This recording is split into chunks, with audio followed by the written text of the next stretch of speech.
Hey everybody, it's me, Ben. I'm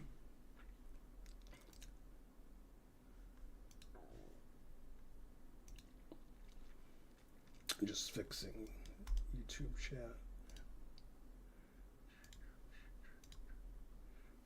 Okay, that should be good. And then, oh, it's Karen's 81-month sub anniversary.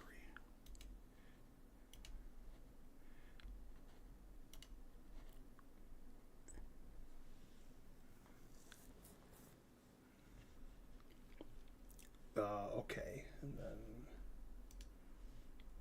go here and start it.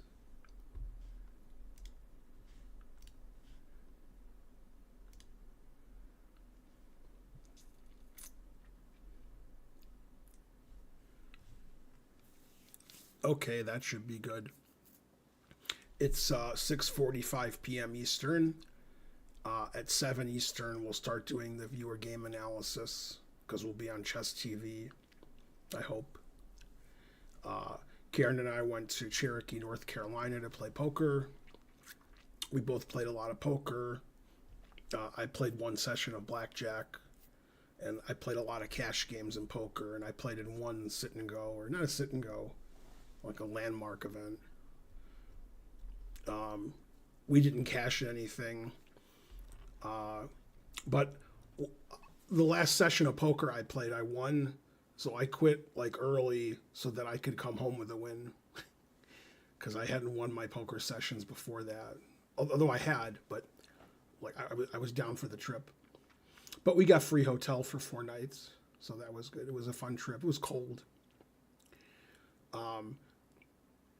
Wednesday, Thursday, and Friday, which is upcoming, I'm going to be in Michigan visiting my friends and family. So I won't be streaming. At some point in the next 2 or 3 weeks, we're going to move the Monday class that I teach every Monday. We're going to move it to Wednesday. Everything will be the same, except it'll be Wednesday instead of Monday. It's still going to be 6 p.m.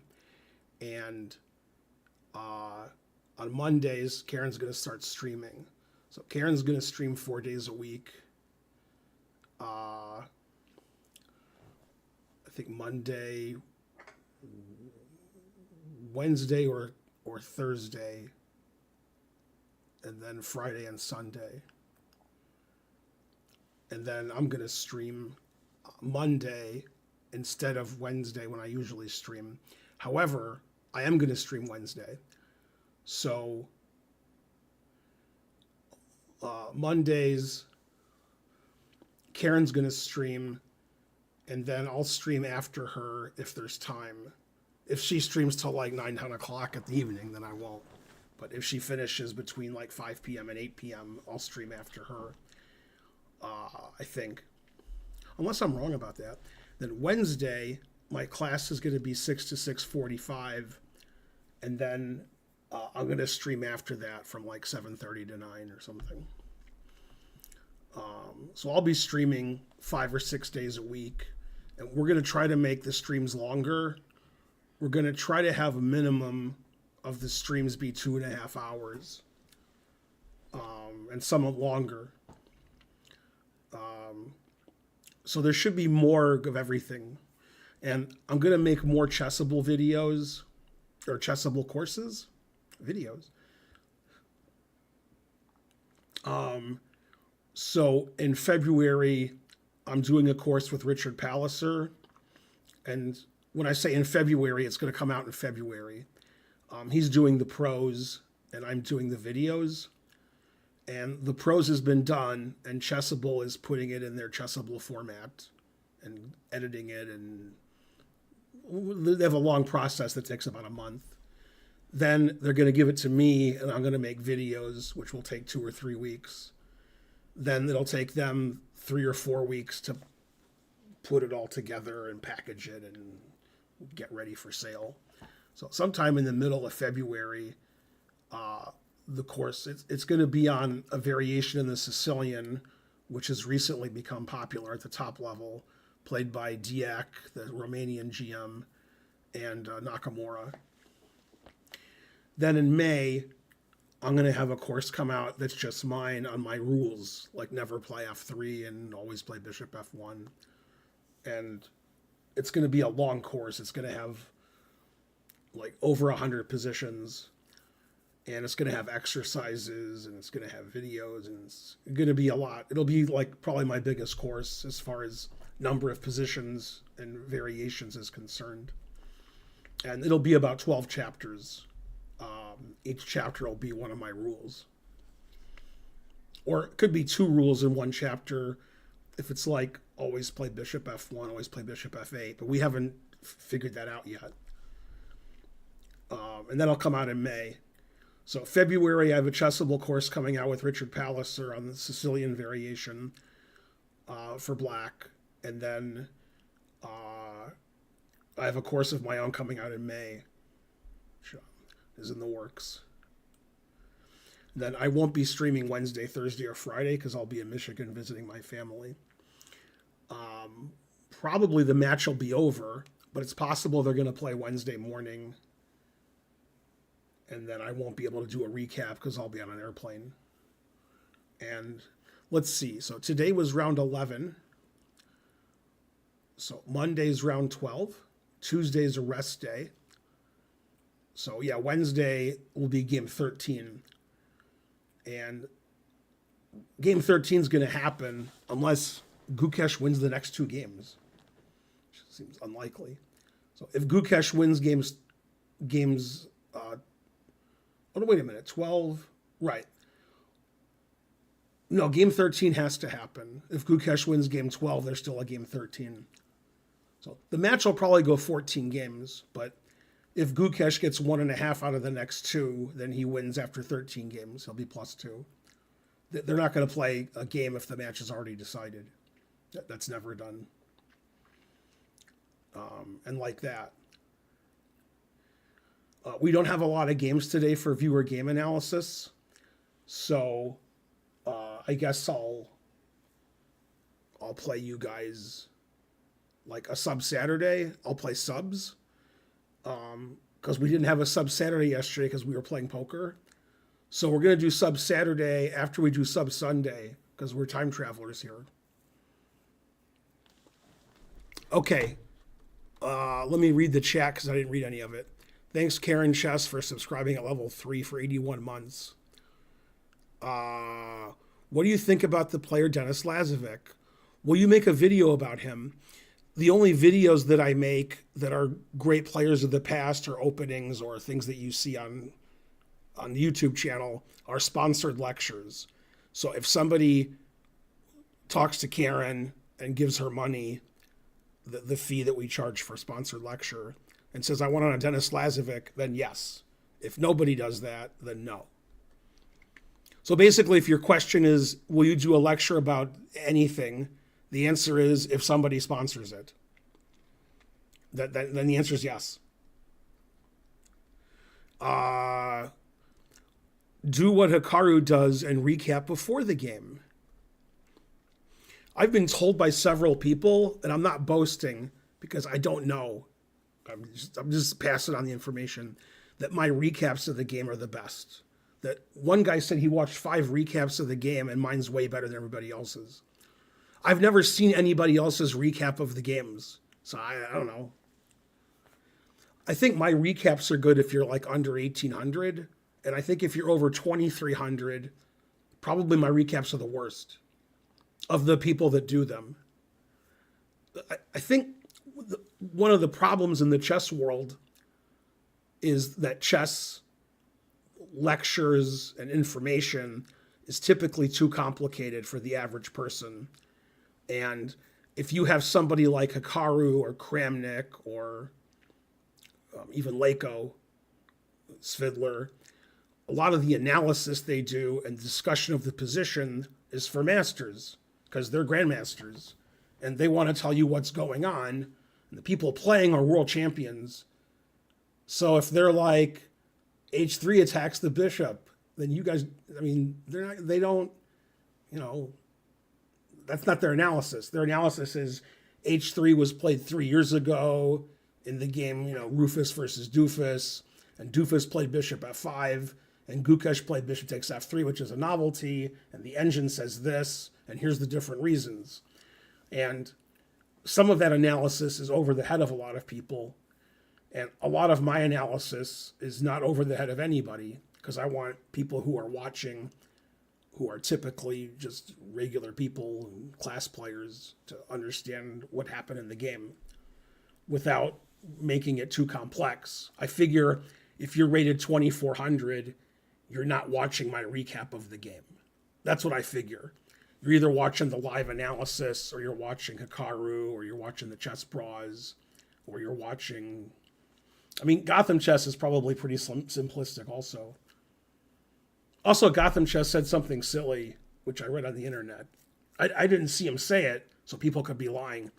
But he said, repeating moves now doesn't make as much sense as it used to. It doesn't make sense in this event because they're not playing with increment the first 40 moves. So you don't gain time by repeating. Like, if there's increment and you repeat, you get 30 seconds a move. So if there's increment and you repeat moves, you've gained time. On the other hand, your opponents gain the same amount of time. I'm not sure that helps. But he doesn't understand what repeating is. That's why he's like an average IM. So a lot of his commentary is very jejune because he's who he is. And I think that's why he's popular. A lot of lower rated players like Gotham Chess's commentary and his discussion of stuff because he's not at a high level where he can make it not listenable to the typical player. So probably his recaps are good. Yours are only a little better than everyone else's. That's possible.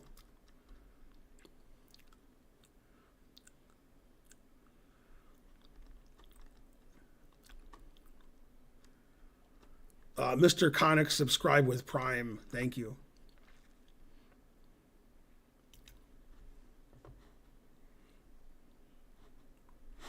Refresh this because there's some annoying message I want to get rid of. Activate Windows. Okay, it didn't go away. Do you think Gotham Chess will become a GM? I've only commented on this every day for the last 2 years. How can somebody know my channel exists and doesn't know my opinion on that? As a class player, it's really hard to watch Gotham because he often doesn't point out obvious looking moves that weren't played. It spends a lot of time on things that don't provide information. Again, I mean, you might be right. I don't look at other people's chess stuff online. So I don't know what Hikaru's saying. I don't know what the chess pros are saying. I don't know what Gotham Chess is saying. I don't know what Kramnik is saying unless he posts on Twitter like, this game sucked. Okay, I know if he does that. But if Kramnik makes a 20-minute video, I didn't see it. The only thing I know about the other people who are making recap videos is what other people say about them if they've watched it. And then that doesn't mean that it's true. It could be you watched a Hikaru recap and you say something, but that didn't happen. So Hikaru points out all the moves. I think he does a pretty good job. That sounds like a Gedmidor pointing out all the moves. Okay, let me read YouTube. There's not a lot of YouTube people, 45. Go Ben, say hi to your computer wife. Okay. How much is a lecture? That's a Karen question. Email Karen at atlchessclub.com. It's not cheap. What about commenting game 9 of World Chess Championship? Yeah, I didn't do games 8, 9, and 10. And over the next 3 days, those will be put on the channel. And probably the rest day is a good day to look at those recaps because the game's already happened 3-4 days ago. And recap right after the game is good. You get, a little flavor. But Rest day, there's no recaps. So probably the recaps will come on that day, which is Tuesday.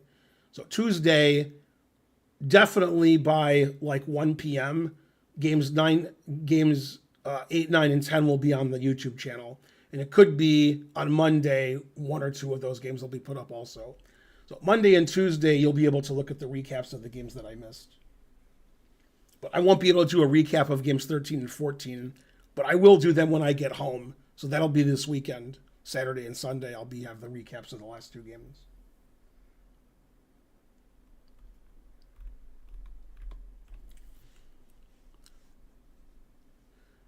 Kramnik is like the poster boy for like crazy old man, except he's not an old man. He's a middle-aged man. I mean, Kramnik's not even 50 yet. When I think of an old man, I think 80s and 90s. And I think when you're a teenager or in your 20s like you guys are, you think of people in their 40s as old men. But obviously if somebody's 40 and somebody's 80, the 40-year-old can't be an old man. That doesn't make any sense.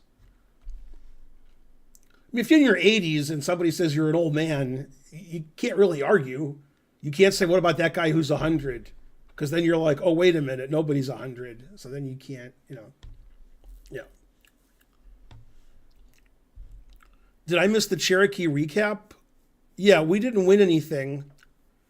We were in Starbucks and Daniel Weinman and his wife Sarah came up to us and started talking to us because we had dinner with them and Sean Deeb right before Daniel and Sarah got married. We hadn't seen them since.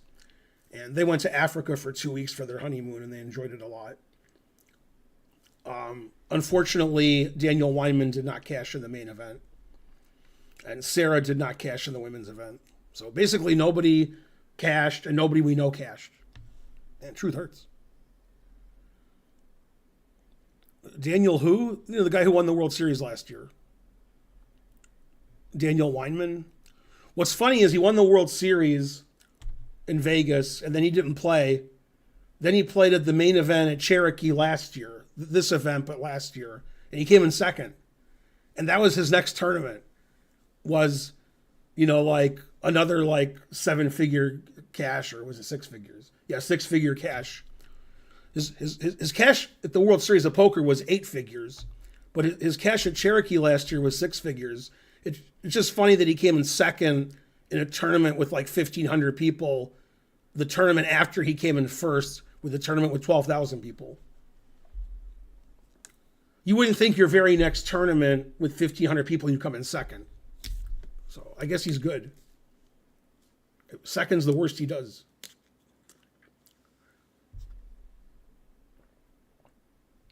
His wife Sarah's not a bad player either. They live in Metro Atlanta. So I'd have dinner with them at some point. They're nice people. Okay, we're on Chess TV. Hi, Chess TV. If I have any moderators in the chat, can you guys do markers before we look at the games? I'll tell you guys when to do them. Do you agree with Fisher's opinion? Okay, so when the sentence starts with, do you agree with Fisher's opinion? The answer is no. It doesn't matter what you write after that.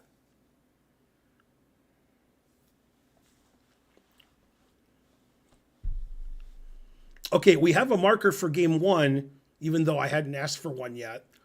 So let's do game 1. Thank you. Right, and by the way, Evan plays chess. That's the kind of question I get a lot on the internet, and I complain about it a lot on my stream. Somebody will say, do you agree with Botvinnik when he said, and then you guys write stuff Botvinnik didn't say? Do you agree with Kasparov's opinion that, and then you give an opinion that Kasparov never gave? I get those questions a lot on the internet. Okay. Let's go back. Yeah, you have to submit games by 6 o'clock. If you submit them after, you just try next week. Also you're banned. 12-1. Okay, today's 12-9. By the way, I could be wrong about this. I think it's Hikaru's birthday. But if it was Hikaru's birthday, he would have said so on his channel if he streamed today. But I think the 9th is Hikaru's birthday. It's also Tony Rich's birthday. He works with the executive director of the Chess Club in St. Louis.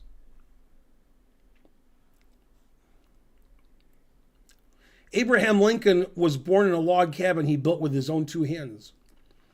Okay. Hi, Ben. I put my opponent under pressure for most of the game, missed a couple of winning shots, but eventually he blundered in time trouble.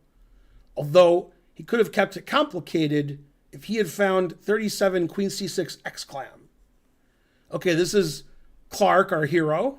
He's 1600 something. He's playing a 1700 something at the Mechanics Institute. Game 90, increment 30.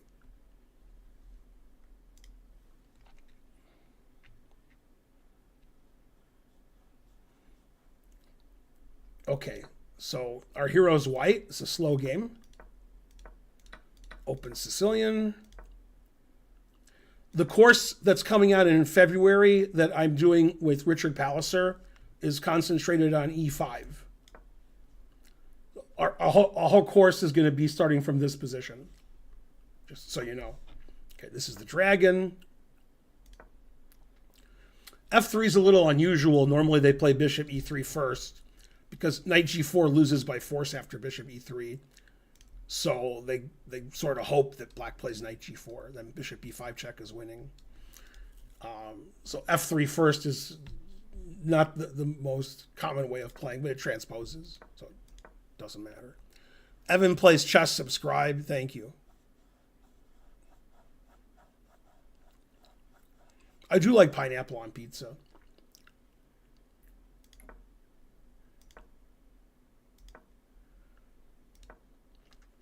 So bishop c4 is a common move, and so is long castle. I don't even know which is more common now. I know in the 1970s and early 1980s, this was more popular. And then I think between 2000 and 2020, this was more popular. And now I don't know which is more popular. So I can't help you. Okay. And also some people play G4 here. Okay, bishop c4. So this is the old main line. Probably it's still the main line. Okay, that move I'm not familiar with at all. Typically they play bishop d7 here. And then you can also play rook b8. I don't know the move knight takes d4, so I'm already out of anything I know. I assume it's just bad because I don't know it. Yeah, knight d5, that just looks wrong. Yeah, you should just take the bishop and mess up black's pawn structure. And then just play that position. Nobody really has an attack against their opponent's king, but white has a better pawn structure. Okay, so now it should be about equal. Okay, that's a mistake. Black should take with the bishop. Now after bishop g7, white's better. Okay, that's a little mistake too. That's a mistake. Black should take the bishop on d4. b5 is a mistake. Yeah, now white's just much better. Yeah, because white can just play h4, h5 now, and g4, and black. I don't have a plan for black. If you told me here's how black attacks the white king, I got nothing. Like queen a5 is illegal because my queen can go here. a5, b4, a4, b3. Jesus Christ. Is there a slower plan in chess? So this position is quite bad for black. Okay, so a5, king b1. King b1 is slightly inexact. We should just play h4, h5. There's no dark squared bishop, so we don't have to get off this diagonal. And if a rook appears on the c line, I don't care. However, one of the chapters in my new course coming out in May is always play king b1. So good move. Good job. Yeah, definitely don't want to play rook he1. Yeah, we're definitely playing h4, h5 here.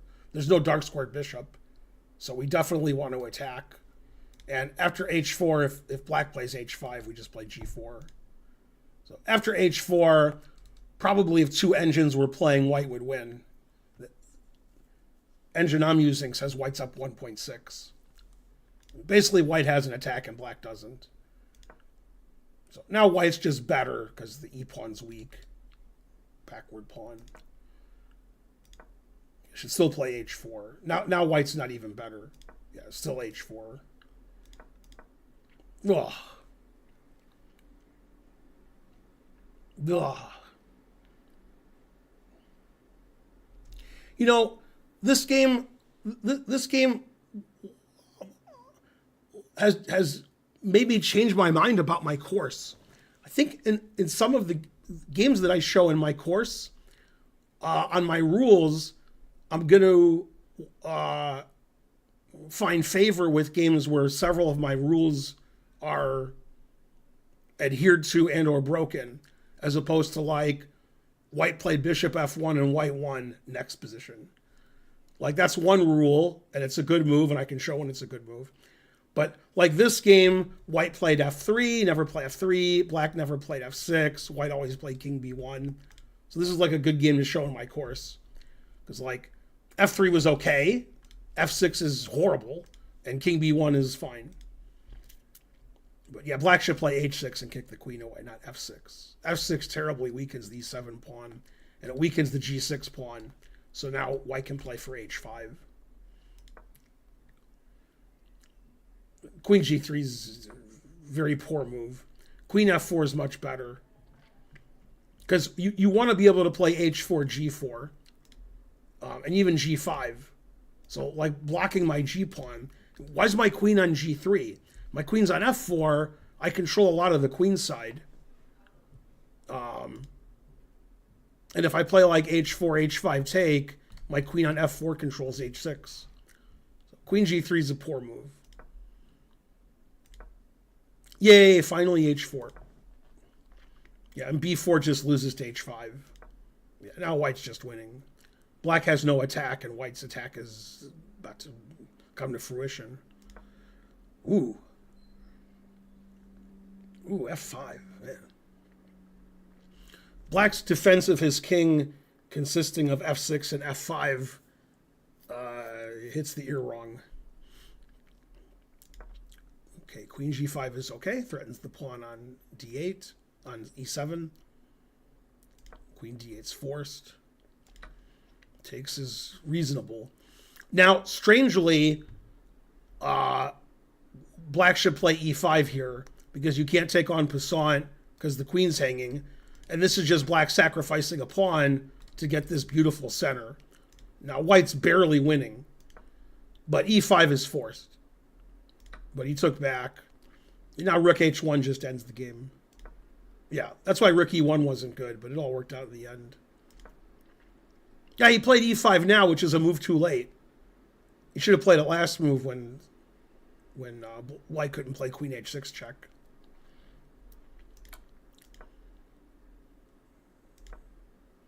Yeah, and white's just winning. g4 is not an exact move, but that's okay. Yeah, queen d2 is not as good as queen e3. Queen's much more active on e3. Yeah, now white's barely winning, if winning at all.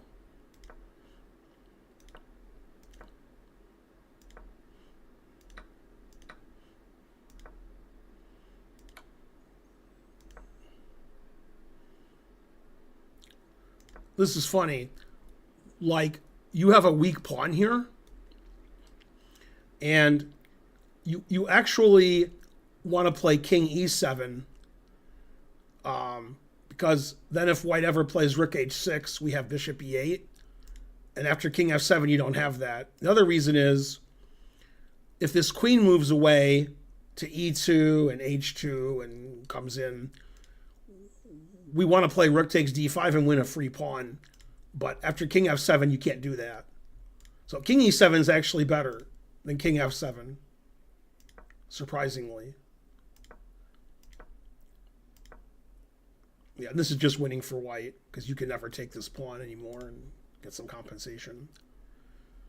It's funny, I said that you could never take this pawn, and then black took the pawn. So I'm wrong. I said black can't take the pawn, and black took the pawn. So it shows you what I know. Remind me after this game to make an announcement. I have an announcement. I have big news. But we'll do it after the game.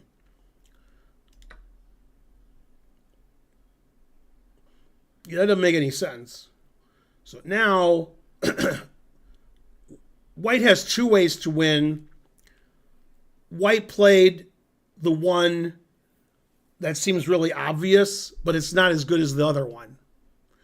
The correct way to win is to trade bishops on f5 and then play queen c4. And you can't play king e6 because it's illegal. So now white wins a rook. Okay, white played the more obvious bishop c4. It says king e6 question mark, but my engine says king e6 is the best move. But obviously, you have to play king e6 or bishop e6. White's winning in either case.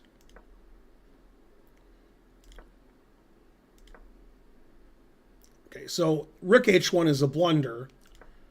In this position, white should play rook h8. And the idea is to play rook check and then take the rook on d5. So you're removing the defender. And there's no defense to that. Rook h8 just wins the game immediately. And instead, white blundered and played rook h1, threatening rook d1. And black only has one move here, but after this move, white's not even winning.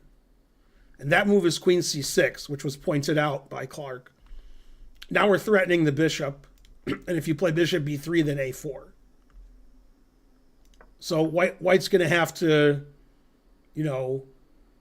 take the rook and go into this endgame, like the exchange up for a pawn, drawn endgame. So instead of rook h8 winning, and instead of queen c6 not losing, black played e4, which loses to everything. Rook d1 wins, queen takes f4 wins, queen d4 wins. After queen d4, the engine actually announces checkmate. Because I guess queen f6 check is coming, and my rook is coming, and black king is going. Okay, so rook d1, that's one of the winning moves.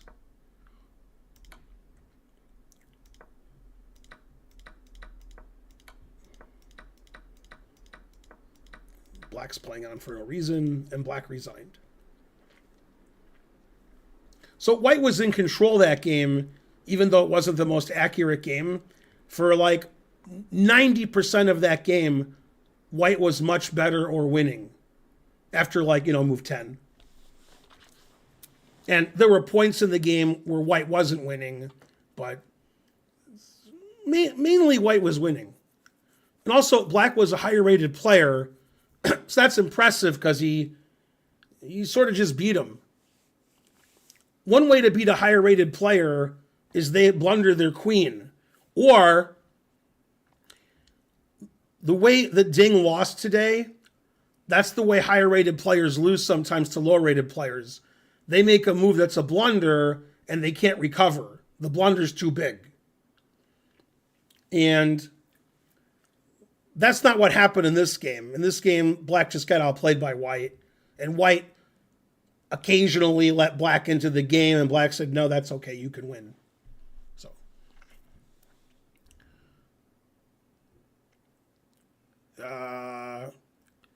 You mean rook d5, not rook e6.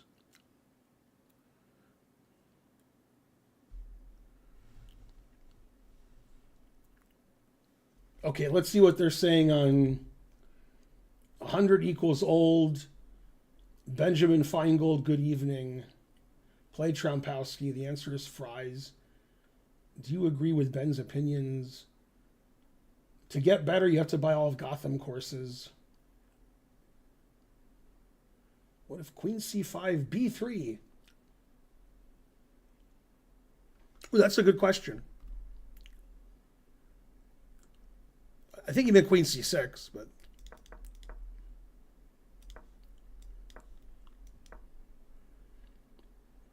Wow, I'm really glad you asked this question.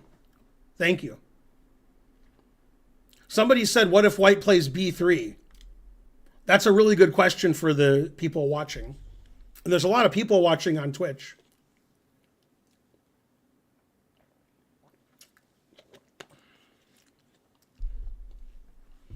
Very good, Monkey. Salover. Yeah, c4 is explosive. Queen takes c4 and black's winning. God damn. That's easy to miss.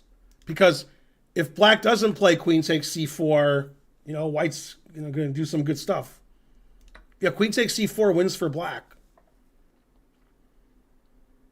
I would say this exact tactic is about exactly as difficult as the tactic Ding lost to today. It's almost the same tactic. Pretty similar. Yeah, so b3 would lose.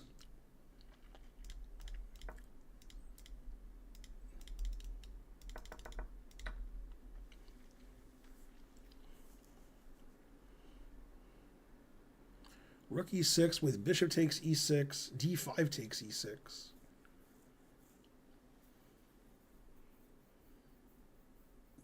What? Okay. Variation you gave is illegal. Rook e6. Was rook e6 ever legal? Oh, you mean white should play rook e6? I thought you meant black. Oh, you mean white should play... I never thought you meant white. You mean like at some point white plays rook e6?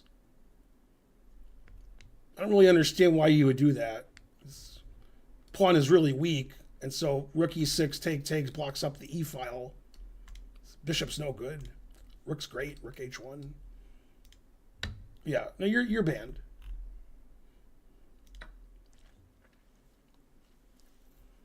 Okay, so my big announcement is I found a tournament to play in. I haven't played chess in 2.5 years in a rated game, slow rated. And I'm going to play in the Charlotte Open January 18th to 20th in Charlotte. Shocking. So that'll be my first tournament back after a 2.5-year layoff. Somebody asked me why I'm playing again. I was inspired by Gotham Chess. That, if somebody of that skill thinks they can become a GM, then I should play chess again. Who am I not to play chess?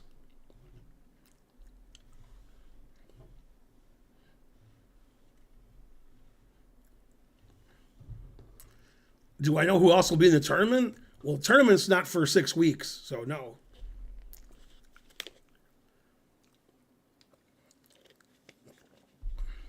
I'm sure there'll be hundreds of people there. Thousands. Will you be streaming? I am not streaming. Karen will be streaming poker, I think. My games will be shown live on whoever's covering it. It'll be on chess.com or it'll be on Charlotte Chess Center. Somehow the games will be on DGT boards. I am going to prep like Rocky. I've already asked Putin if I can come to the cold hills of Siberia and work out.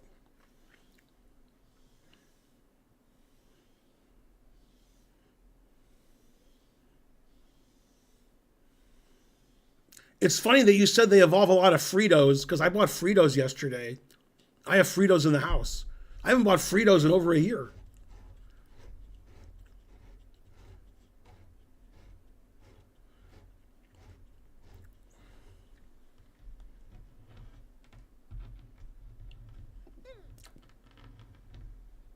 Fritos are vegan, yes.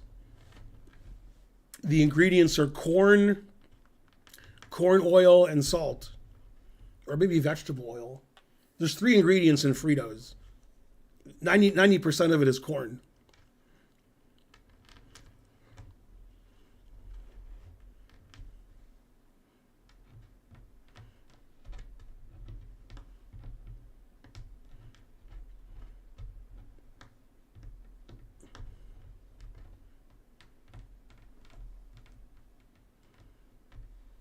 The chili cheese flavor can't be vegan. It could be.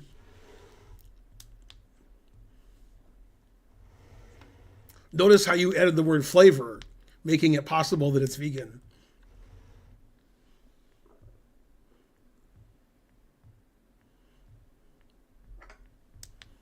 Ben, did you know your bot is programmed to sack their queen when playing the England Gambit?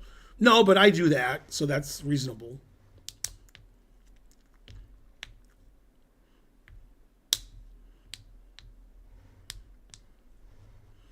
I think you misspelled taxis. Taxis are okay, but I usually take Uber or Lyft.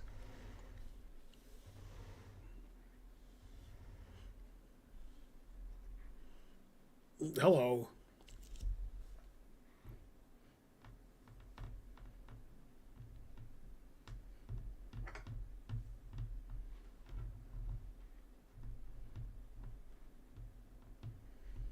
Could you beat Kasparov in your prime?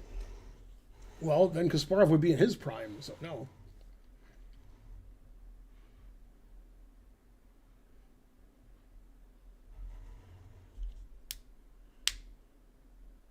I played my bot once and we drew.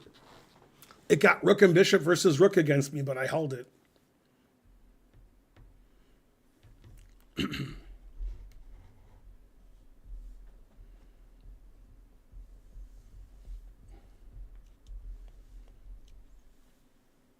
Well, regular Fritos have like oil, salt, and corn. So that's pretty vegan.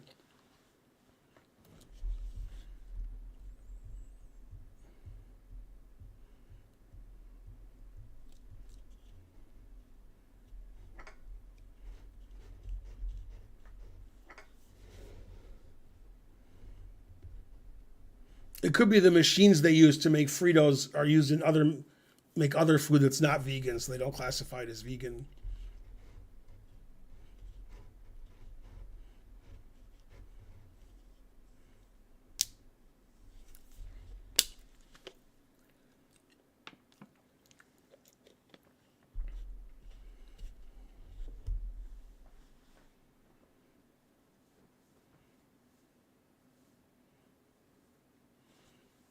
Yeah, that's right. Yeah, usually if something has natural flavor, that's not good. Okay, let's do a marker for game two.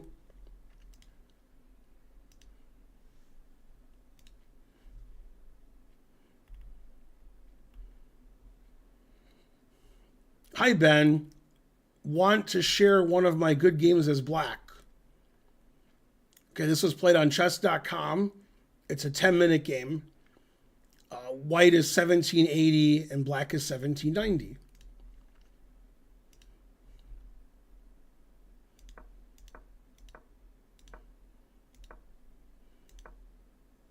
So far, it's a good game. Yeah, b3 is not a good move. White should play knight c3 here. And dare black to take the pawn. Taking the pawn is probably not great. Says it's okay. Yeah, b3 is always wrong when they play queen b6.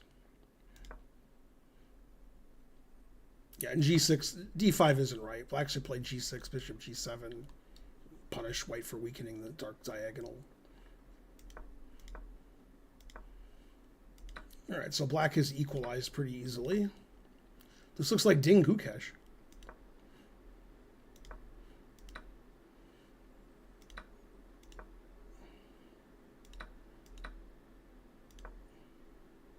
And black is slightly better, no big deal.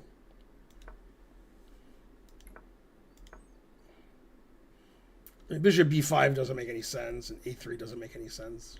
So now black's better. Rook d1 just loses material. Knight e5 attacks the pawn.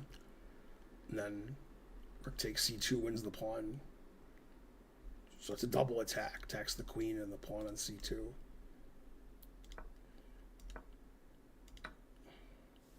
Now black's just winning. That just loses to knight takes knight.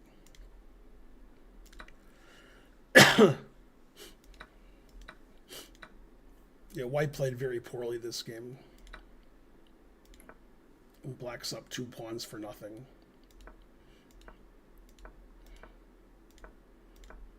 No, black's up 3 pawns for nothing.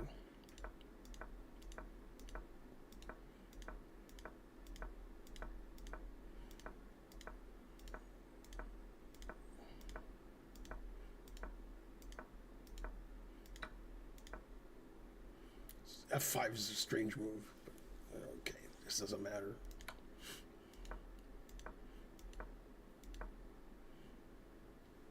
Bishop F3? Bishop's hanging. What?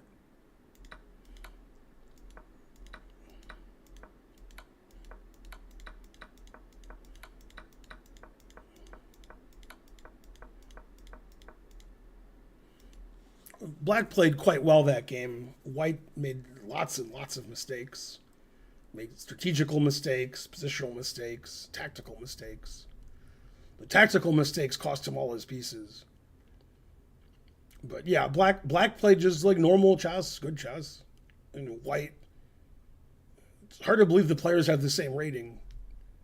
Looks like black's like 600 points better than white. I also have Pringles.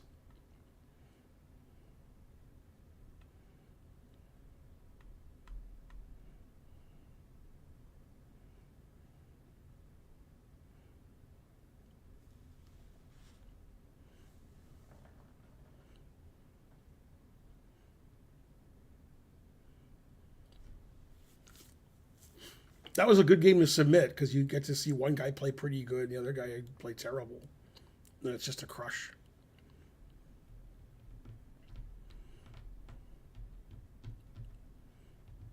Also, there's this plant-based version of Cheez-Its, which has no cheese, which I ordered. I get that from the internets.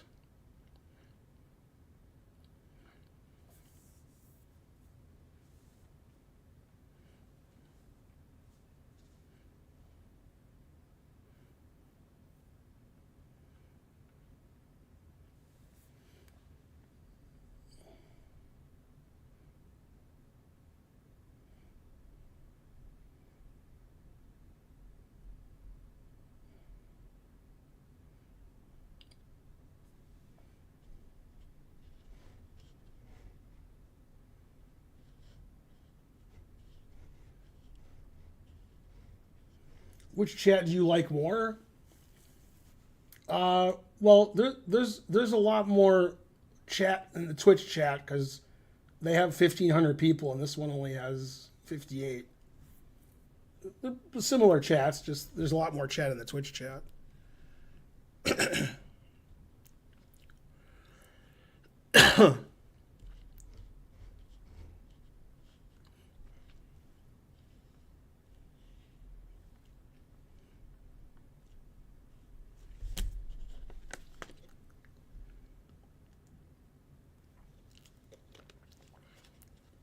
Okay, let's do a marker for the next game.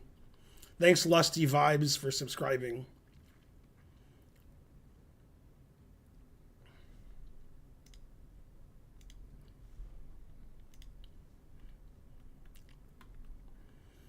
Got connected past pawns in the center and pushed him, baby, which my opponent failed to effectively counter. At what point was I in the driver's seat versus opponent having chances to counter? Should have sacked the exchange earlier to stop my pawns? Question mark. Okay, so white's our hero. This was played in chess.com in some team chess league. Oregon versus Colorado, board 32. Whites and black are both about 1035, 1040 rated. The Elephant Gambit. Very suspicious. A friend of mine who later made Ripka, Vasrilik, he's an IM now, he used to play bishop d6 here. I think his computer played it, but he did. That just loses to knight c3. I mean, you're already sort of lost when you play d5, but now you're like really lost. Like playing that, opening that almost loses by force and then plays it badly. Oh, snap.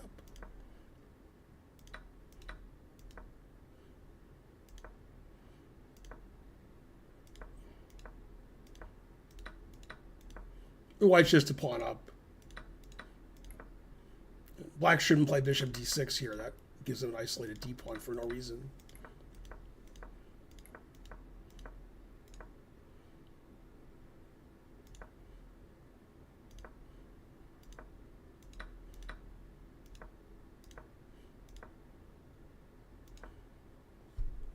White's playing really well. Never play f3. That just loses another pawn. Like, to answer one of your questions, when were you in the driver's seat? Like, move 2.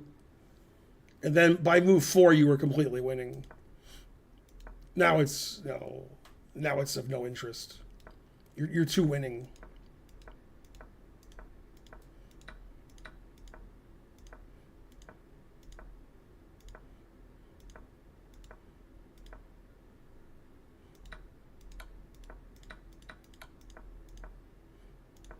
Again, it's hard to believe these players have the same rating. It's like White's like a million times better than Black. Black never really had a chance to sacrifice an exchange and get those center pawns. But basically, Black lost a pawn on purpose on move 2. Then Black, after f3, didn't defend the e4 pawn, so it was down 2 pawns. Then you pushed your pawns. That was a rout, if I've ever seen one.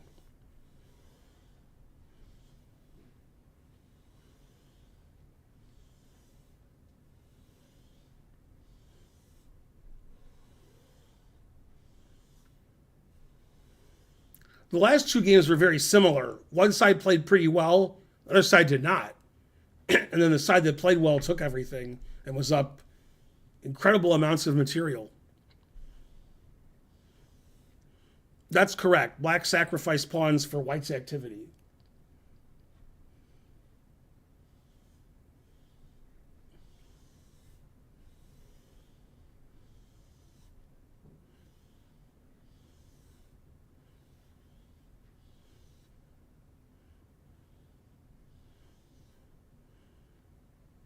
I unresigned my chess membership about 8 months ago. And I talked about it on stream.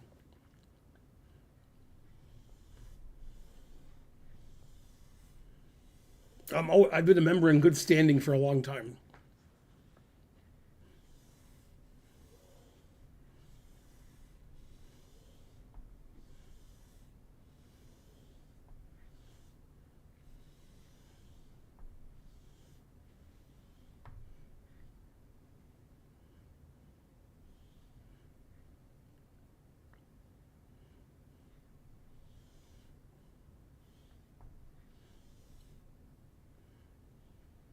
It's funny, one of the most interesting hands I had financially about 20 years ago, I had ace-9 and the flop was ace-9-9 and I won like a $1,500 pot. It's like 20 years ago. Then a few days ago, I had ace-9 and the flop was ace-ace-9. And on the turn, or no, on the flop, I checked and the check and the third guy bet 30, which I called, and then the other guy called. So I like when they bet into you when you flop a full house. I didn't win as much money in this hand. I won like 150. But I like having ace-9 and the flops ace-ace-9 or ace-9-9. Either one's good. Ace-ace-9's better, but, you know, it's still like it. Dead Man's hand is ace-8, but that's a misnomer.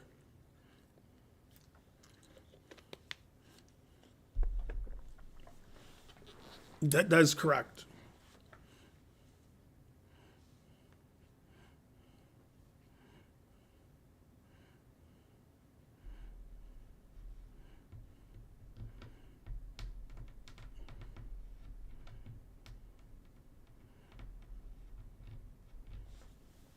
That's correct. That's the best time to get shot before you can lose the pot.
Champ 1977 subscribed.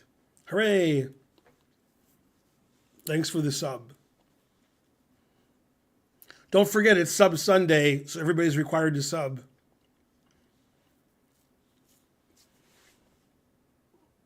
I got 4 aces. I got 4 queens. I got 5 queens.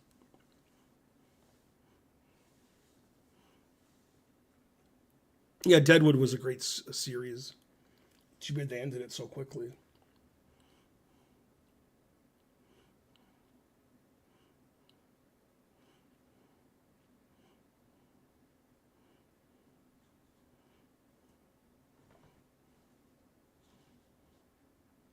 Tramp Chess subscribed. Thanks for supporting the stream. We're close to having a hype train.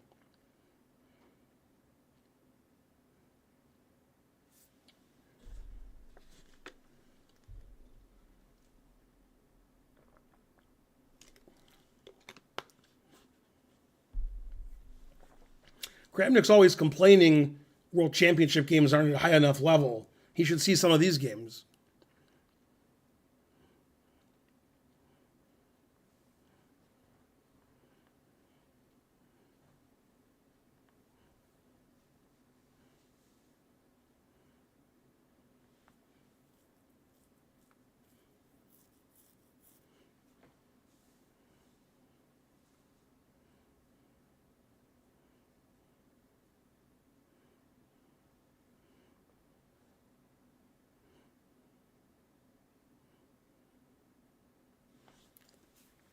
Actually, all GMs are vegan. Well observed, Dr. Poopies.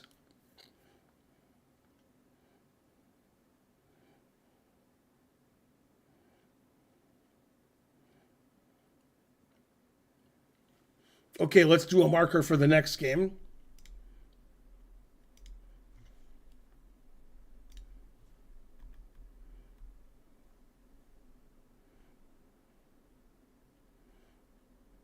Hi, Ben. This is a game I played at my local club. Time control is 40 minutes plus 5-second delay. Bishop e7 on move 3 is new prep I'm trying out.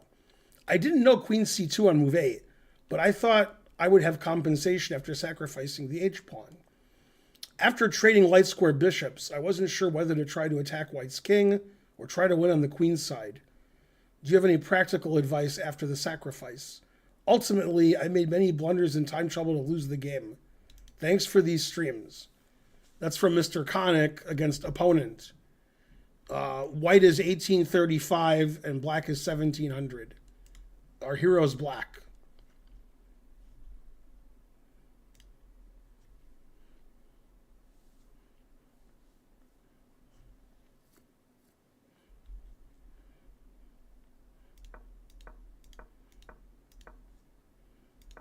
Yeah, I've seen bishop e7 before. Long time ago.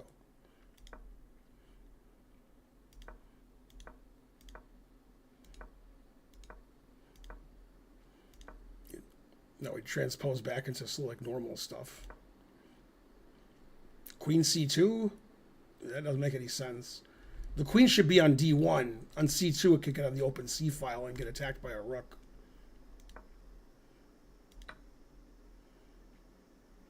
She takes h7. I didn't even see that. You told me you sacked your h-pawn. I didn't even see he could legally take it.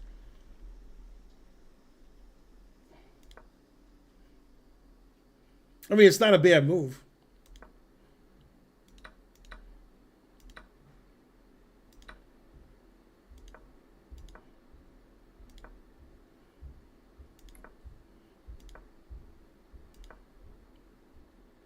White's better because white's up a pawn. Black has compensation.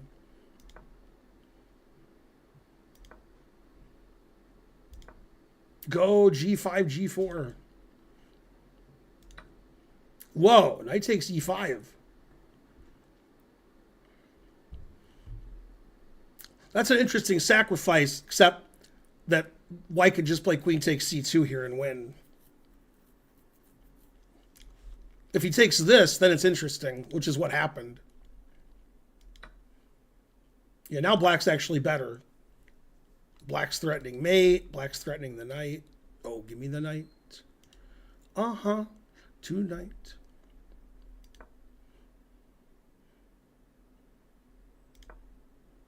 Ooh, that's not good. Yeah, so you should take here. Then if he takes with with the H pawn, surprisingly, knight d4 is winning because you're threatening knight e2 mate. And if he makes it not mate with like f3 or f4, then we can check and take the bishop.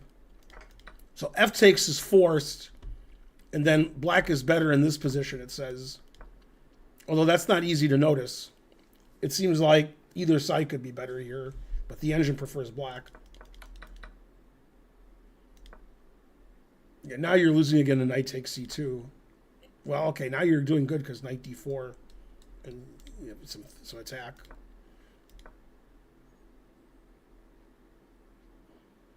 Well, double question mark seems pretty mean. So yeah, here black can play knight f5, and black's threatening bishop d6, which is incredibly winning. And in this position, black is winning. White doesn't have any defense to bishop d6.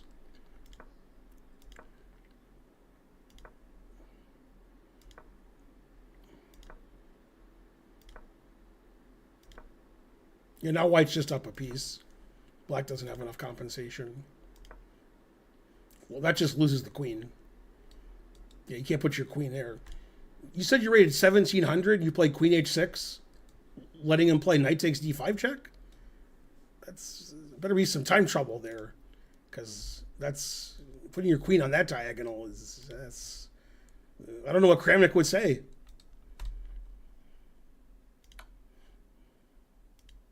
Then you resigned. Yeah, that wasn't the best game. You made a lot of tactical errors that game. Like knight takes e5, and then queen h6 is bad, and then not taking his queen is bad. So you had your chances. But we have to hope that queen h6 was made in time trouble.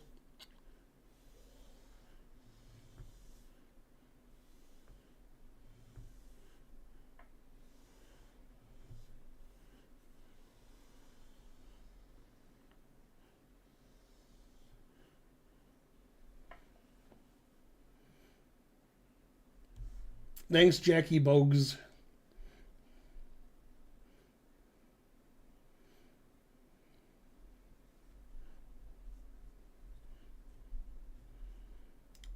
Okay, let's do another marker. Thanks, Sit Bear.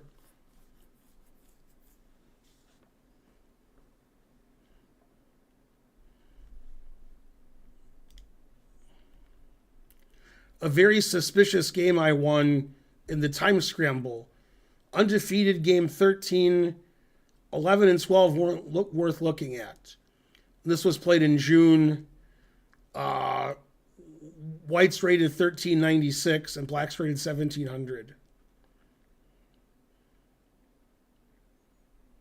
Time controls game 30, delay 5. Yeah, you did submit later than you normally do. Okay, Sit Bear is always playing f4.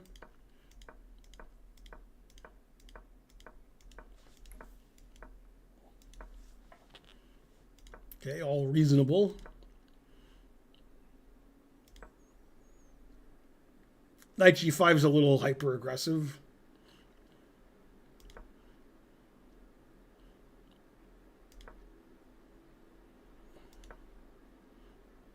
Yeah, black's doing well. Nice center.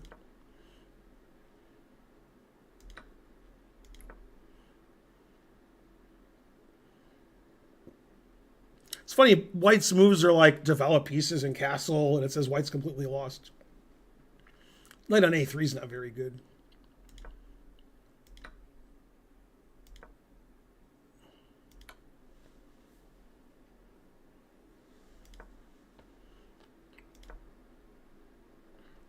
Now it says g6 is the best move, and bishop takes rook is also good.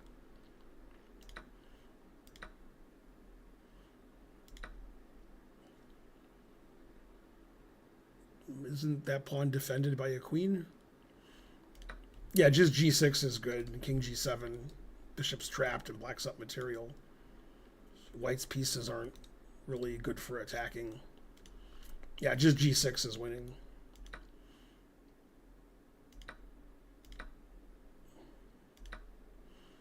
Yeah, and here knight takes F7 check gives white chances. White's only slightly worse there.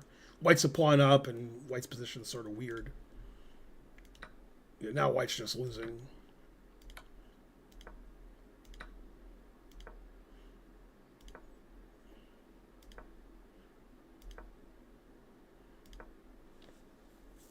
Rook F8 looks fine. It says dubious. And black's just winning. Now black should sack the exchange. Rook takes E3. And then attacks the bishop, and it's check. And black's winning here according to the engine. E-pawn is really, really strong.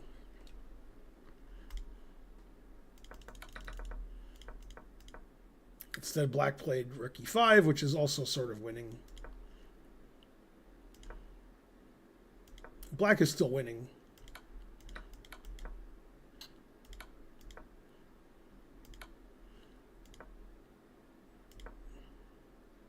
Yeah, D3 is a blunder. Blocks the queen out from defending black's king. Now white has perpetual check or a series of checks.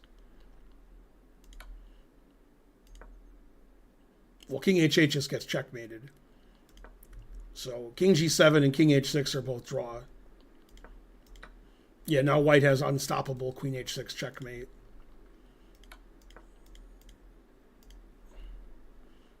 Yeah, and it says that black resigned. Yeah, if you take this and I go here, you can't stop queen H6 mate.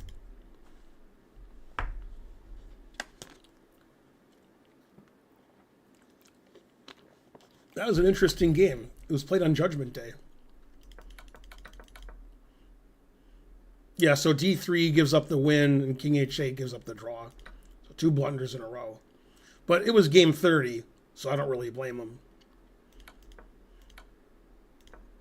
Although here it says he resigned after king E1.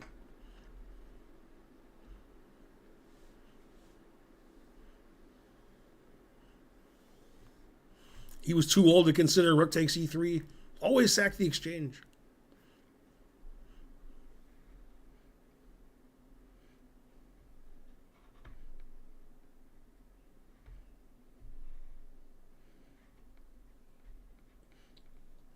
Players think a long time when they're thinking about their moves. That's normal. The more you think, the better you'll play. Most lower rated players play way too fast. They don't think about anything. They don't have much to think about because they don't understand chess at a higher level. So they're just like, do-do-do-do-do-do-do, and they make some legal move. We call them wood pushers. They make legal moves and they have a rating of 1,300. Truth hurts. Sometimes as high as 2,200. Still wood pushers. When you have more experience in chess and you're one of the best players in the world, you understand all the things that are going on. Poker's the same way. People who aren't good at poker don't know that anything's going on. So they're just like, I have aces, I bet. I have 7-2, I fold. And then anything in the middle is too complicated. But there's a lot going on. So you'll find the better players in poker take longer than bad players. Because there's a lot going on in games that you're playing. Backgammon, bridge, etc.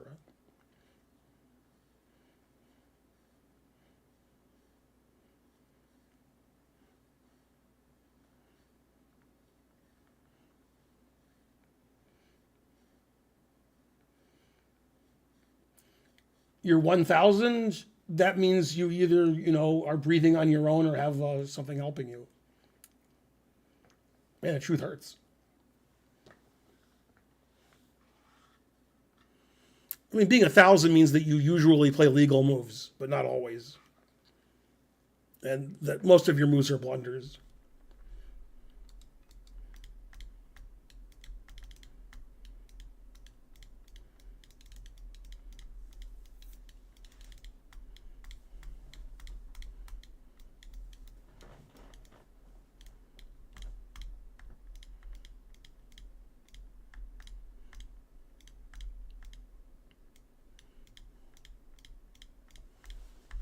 1,000 means you'll crush any local yokel on the street?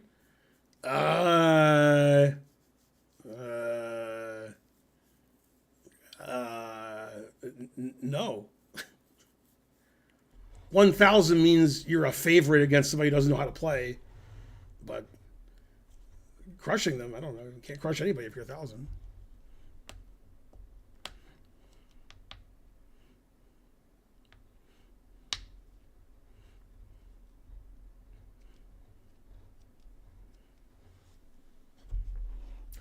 You know if you're getting better if you win more games than you used to.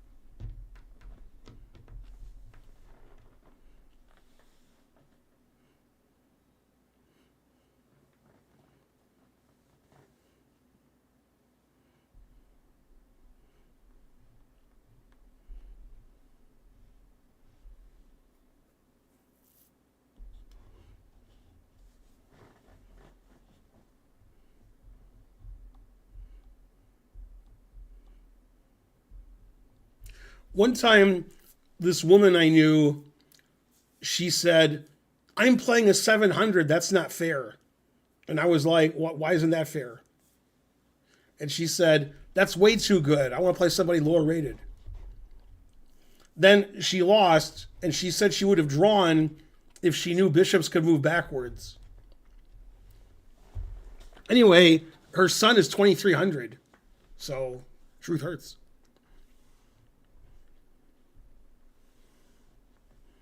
Playing online is easier because you can always play online. Going to a chess club means you have to go to the chess club. Terrible. 600's good.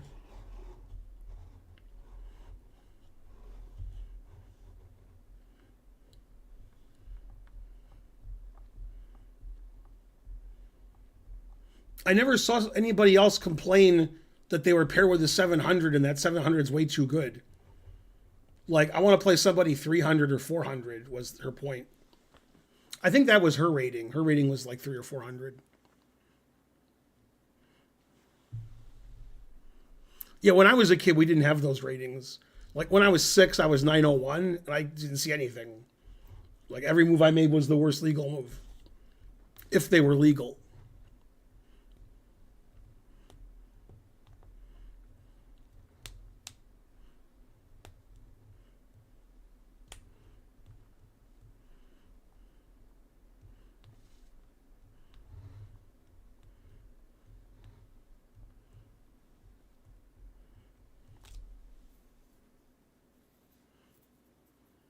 That's possible. I didn't get glasses till I was 50, so maybe I needed them.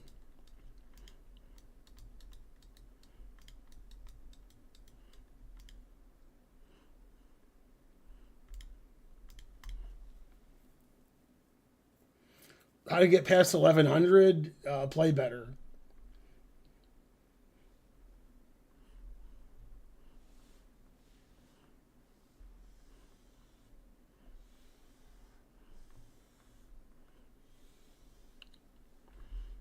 Okay, let's do a marker for the next game.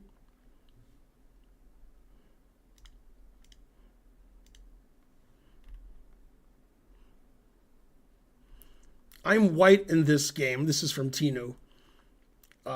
This is an OTB 60 plus 0 game. My opponent had no official rating. I had lots of fun calculating many ideas in this game, despite being full of mistakes. At the critical moment, just before playing bishop b3, all my calculation effort went into rook c1. Then, unexpectedly, got hit with a queen sack, which my opponent couldn't resist. By this point, we both had less than 2 minutes on the clock. And in time trouble, my opponent cracked. The game did go on till checkmate, but I was blitzing, so I wasn't writing the moves down. Just trust me, I converted it. Okay, Tinu's about 1,800. And she has white.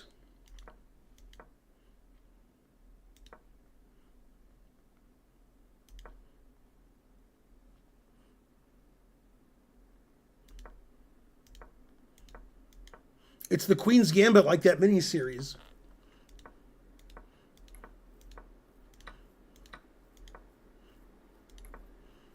So far, good game. Everybody's playing good. Black equalized pretty easily. This looks like a Ding Gukesh game. As long as Ding is white. Bishop A8? Bishop's better on B7. Now Bishop A6 is a good move because the rook doesn't have a good square. Yeah. Bishop A8's the first suspicious move. H3 is too slow to do anything. Knight B8, wow. Yeah, here white should play knight E5.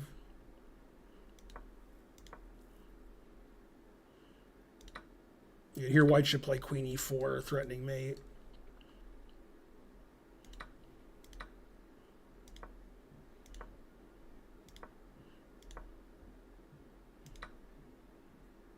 And now it's just equal.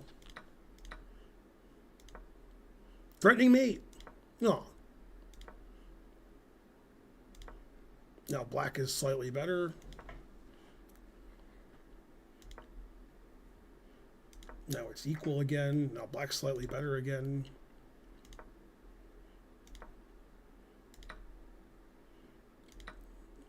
Yeah, it's a nice position for black. White has isolated pawn. Black has a blockade. It's funny because, like, I would definitely play this if I saw it, but it turns out just playing like King G7 gives black an advantage, and this leads to equality. And that's a blunder because it weakens the F2 pawn. King F3 is the best move.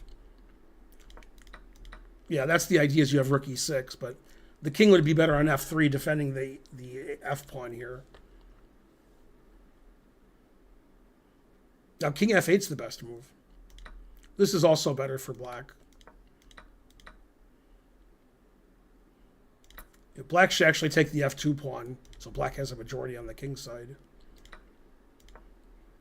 Now it's just a draw, it says, with perfect play.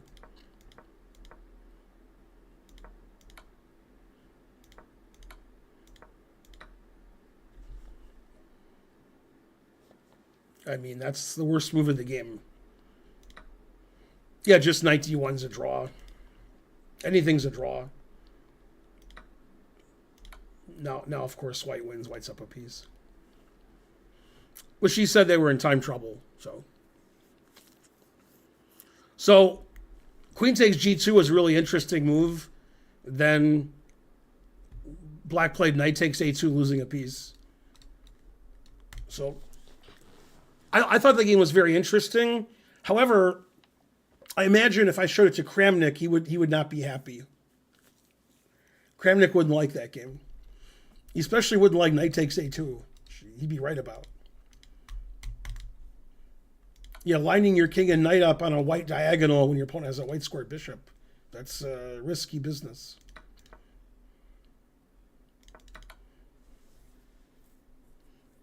That's right. If she knew bishops went backwards, that game would have been a draw. Exactly what I said before the game.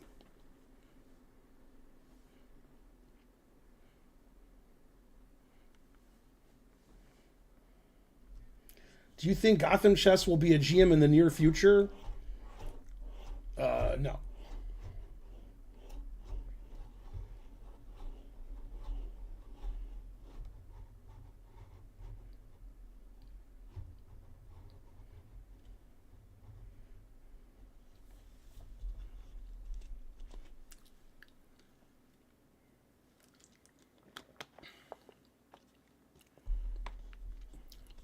I'll give you another opinion about Gotham Chess becoming a GM, which I think most people agree with me on. If Gotham Chess was not an IM, if he was an FM, like right now, nothing about him is different. He's the same Gotham Chess. He's just an FM instead of an IM. Do I think he'd become an IM? No. He'd have to get 3 IM norms, and he'd have to get to 2,400 FIDE. No. So he's an IM, So he's grandfathered into being an IM. Like, if I was not a GM, would I become a GM? No. But I am a GM, so too bad. But anyway, it makes me want to play chess when he thinks he can become a GM.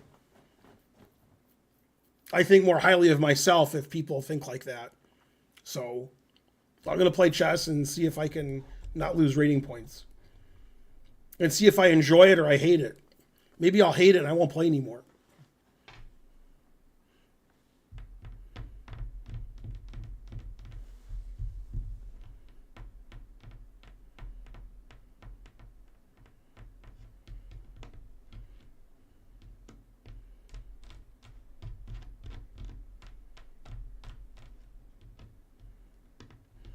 That seems like a game that I lost to Jeremy Barth.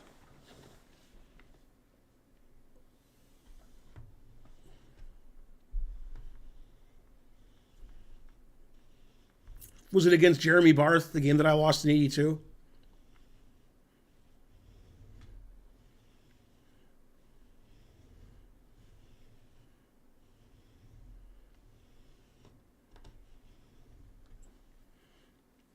I still got it. You told me the first two moves of the game and what year it was, and I told you my opponent. And it was 42 years ago. Man, I got crushed that game. God damn. That was embarrassing. Center pawns kept coming down. It might be 42 years ago, but I remember getting my ass kicked.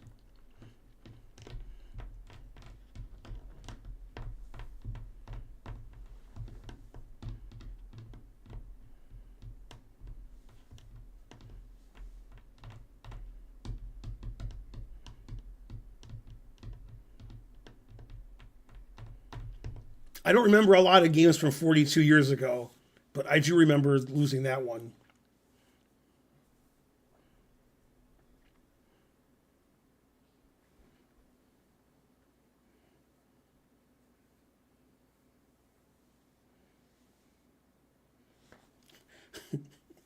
Somebody asked me earlier in the stream if I like the Twitch chat or the YouTube chat better.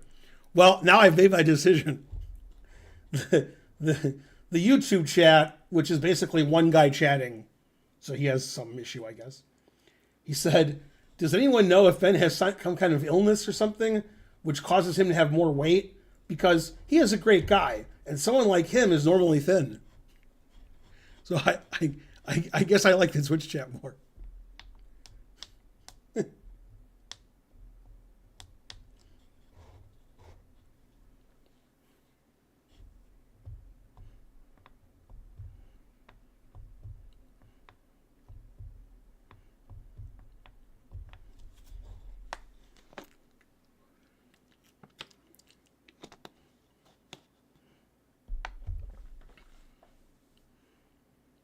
How old was I when I was thin?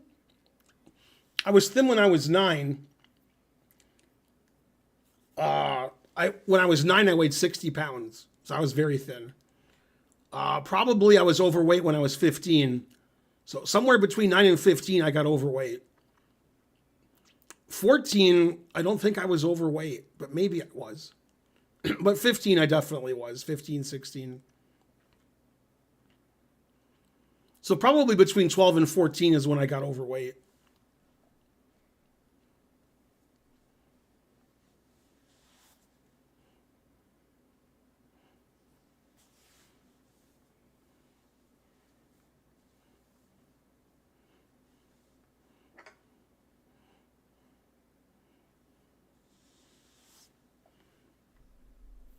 Okay, let's do a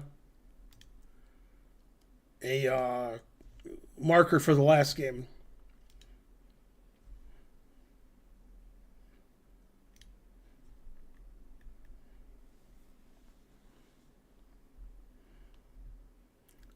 This is from Sizzle Them Juices. My daily chess game saga continues, this time with a much closer game. It never felt like I was losing, but my breakthrough chances weren't amounting to much as I had hoped. Luckily, towards the very end, things changed, and I felt like I had earned the win. So white is 1421, and black is 1257. So I guess this is a daily chess game.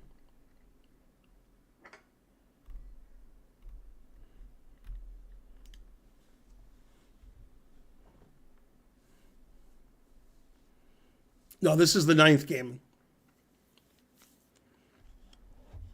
Or I mean the 7th game. I said 9th. This is game 7. So everybody in the chat was wrong. And I was wrong when I said 9.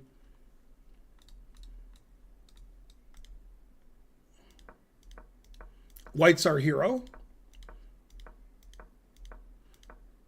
Okay, so far theory. Pretty good game.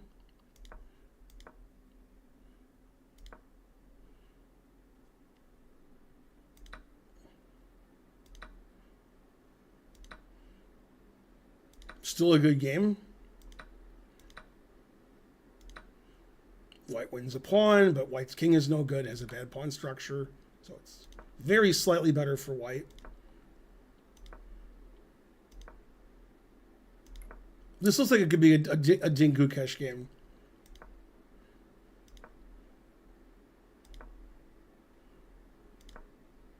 Very good game.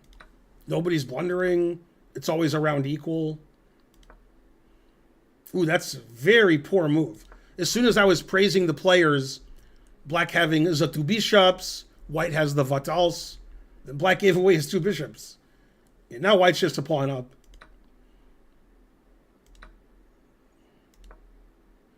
Yeah, and white has, like black's pieces are on the side over here. White dominates the center. White's extra pawn is nice. White's king is safer. Ooh, bishop b4, bishop c5. Does he have to do that? No, he could take on a2, because then if you take the bishop, I take the rook. So queen takes a2 is already still fine for black. White should play a3 here or bishop c4. Probably bishop c4. But a3 is good. Yeah, rook d5 is a mistake because the queen takes a2. Yeah, bishop c5, that's not very good.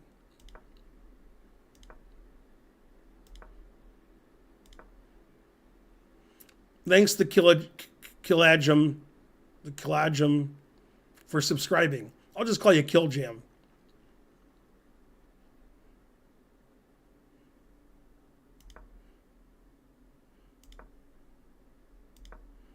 Ooh, g4.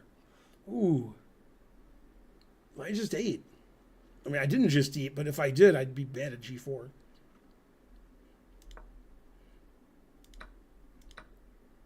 Okay, so this should be a draw, but white's better. White's a pawn up. Wow, h4. God damn.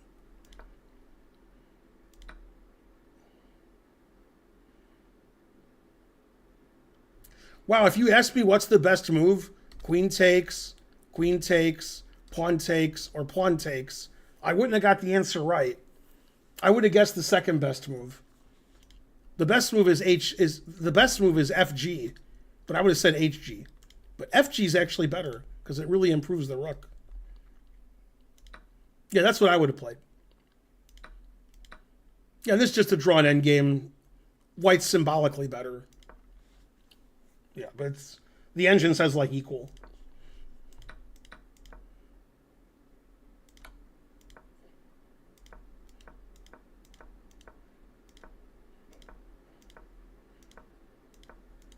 It's just a drawn position. There's nothing on the board.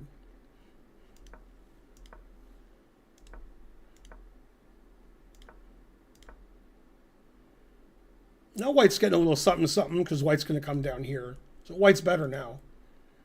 Ooh, that's a blunder. Yeah, you got to have your rook active in the game. So rook e3 is the best move. You got to have your rook available to defend your king. Like after rook e3, rook e7, if you said, here's white's winning plan, I wouldn't know what it is. I mean, I would have winning plans, I just can't achieve them. You know, like sack the exchange and play b6, b7, but I'd have to have my king over here to do that, which is impossible. Yeah, rook b3, yeah, rook e7, rook e3 to play rook e7, and black just chills and watches Netflix, I guess. Now white's actually winning. Yeah, the G pawn's indefensible. Yeah, this is just easy win.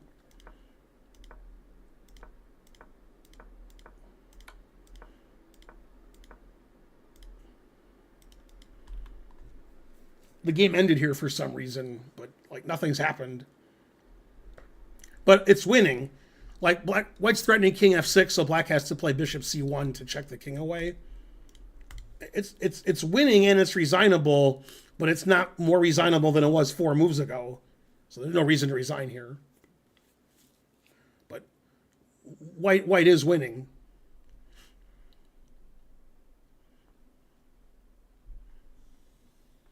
How does your viewer game analysis work? People submit games and then I analyze them. And you have to be a sub and you have to submit it on Discord. And you have to do it by 6 o'clock the day of, so I can get them in the queue.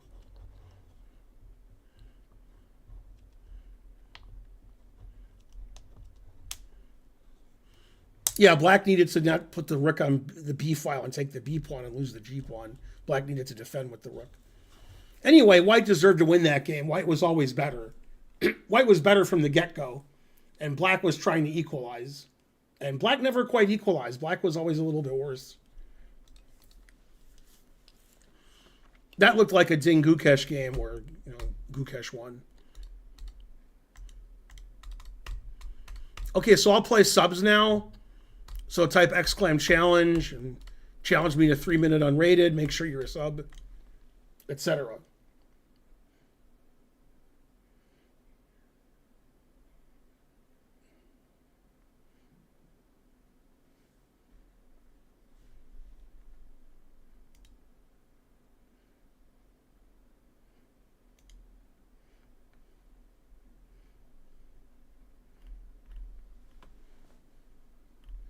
Yeah, the guy who was like, why are you fat?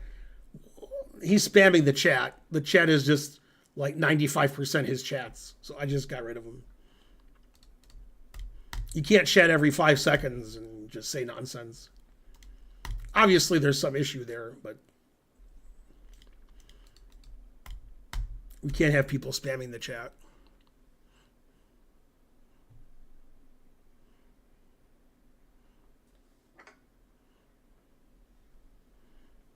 Yeah, he could spam the Discord too.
I'm sorry for being part of YouTube chat.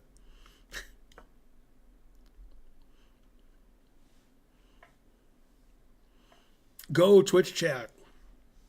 Well, I mean, the YouTube chat has 60 people and the Twitch chat has 1,700. So there's a lot more chat.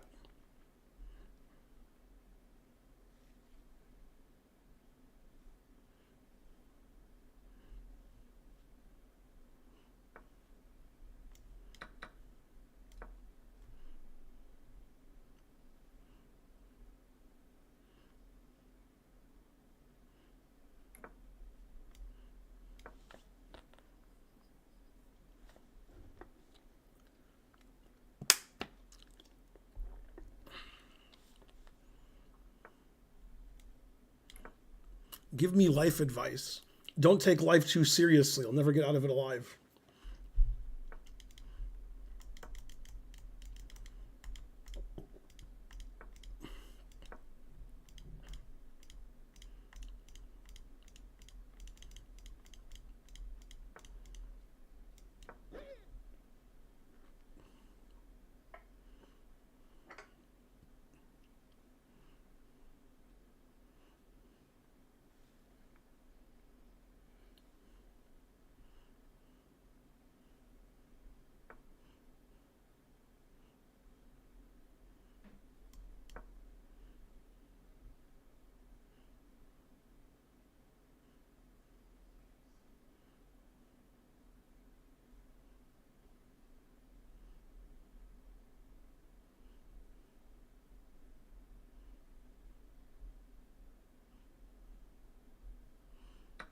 I felt old for quite some time. Mainly in my 50s. 40s I didn't feel old.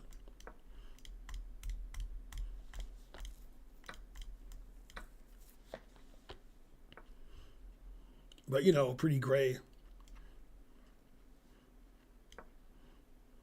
Two bishops, what else?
I You had a nice played. tactical find in this game.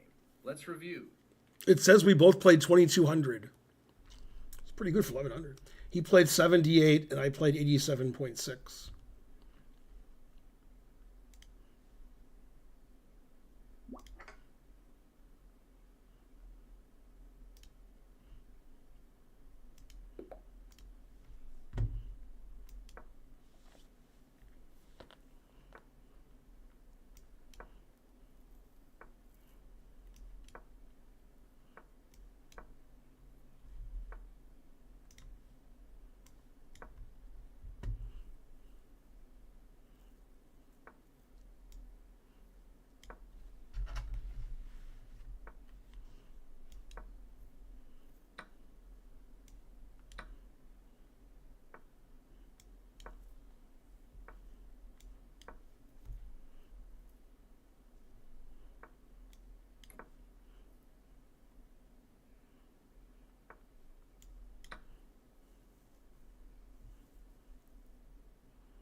It's 3 minute unrated, Yabba, and you have to be a sub.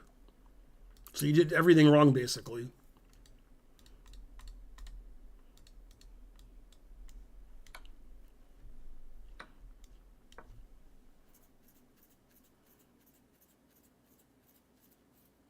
The books behind me are chess books. I don't really read. Karen's very well read. Karen was a American literature. She has a degree in literature from university. So we have thousands and thousands of books in the house, but they're Karen's.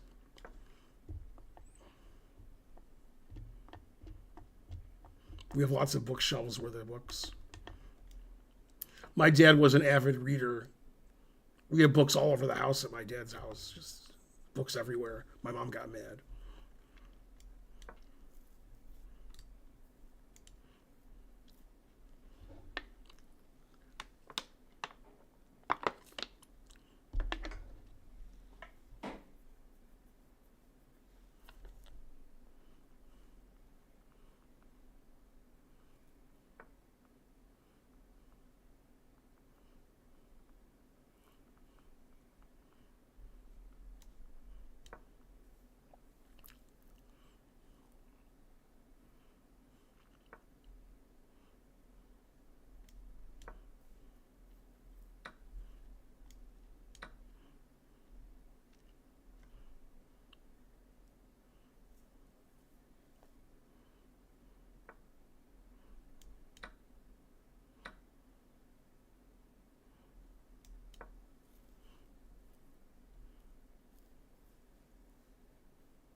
Yay, Chess on Earth rated. Good job building a lead and not letting up.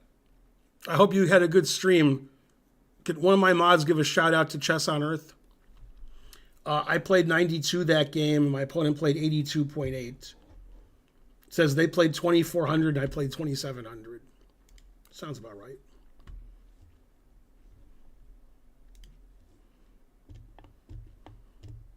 Hope you had a good stream. Thanks for rating.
Well, that's good. You had a good stream.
Guy's really good for 755.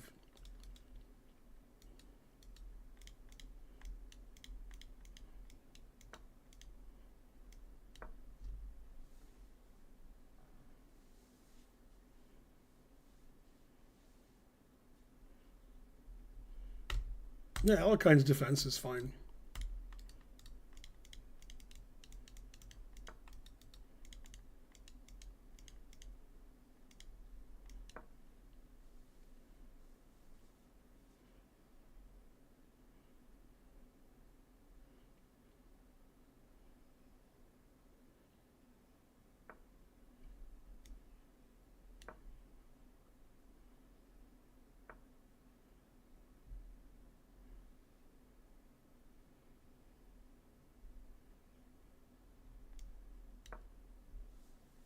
Oops. Yeah, I just hung my pawn.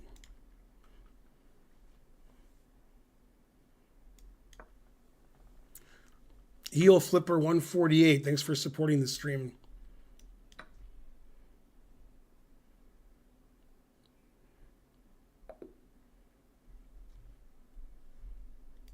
Yeah, I probably played in the 80s that game, like 86. Nice win. Let's review it together. I played 88.2 and he played 79.3.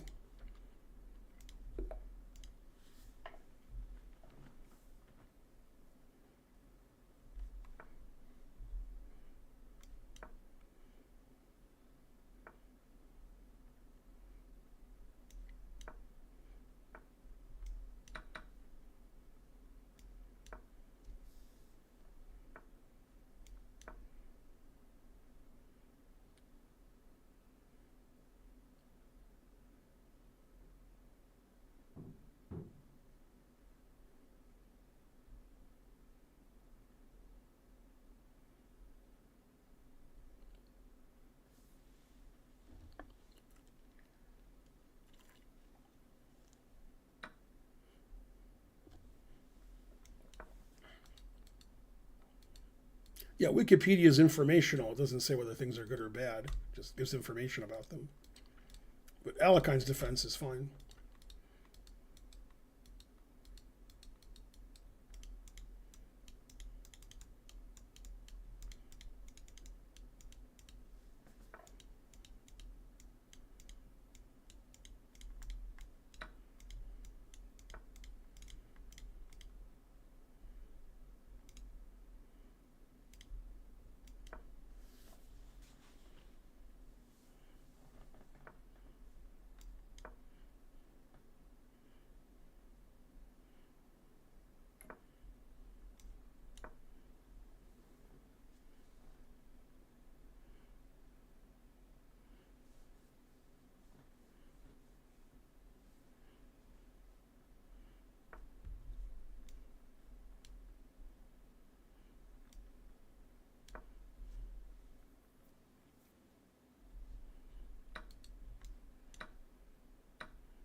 Don't forget it's Sub Sunday, so you're supposed to sub to the stream.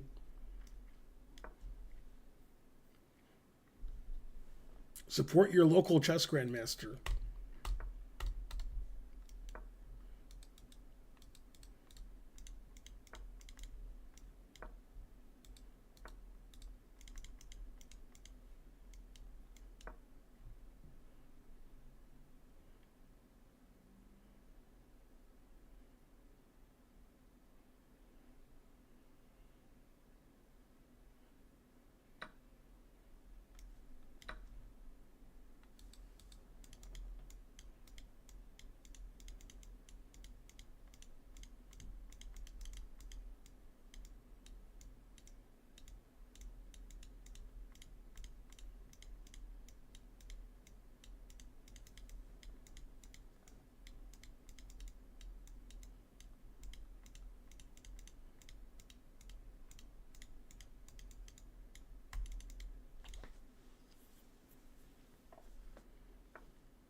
Have you played Hikaru in an IRL game? Yes.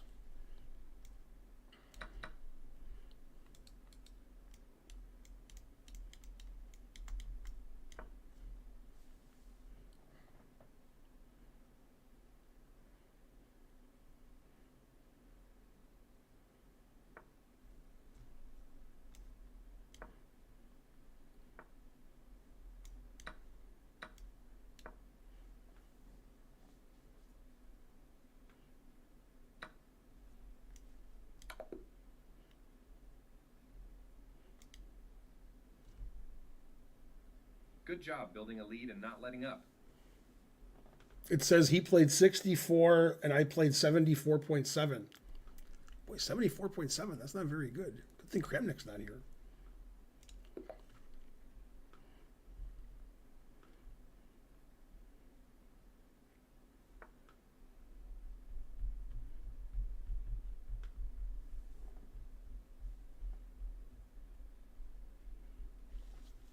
Type exclam challenge and then click on whatever it says to click on.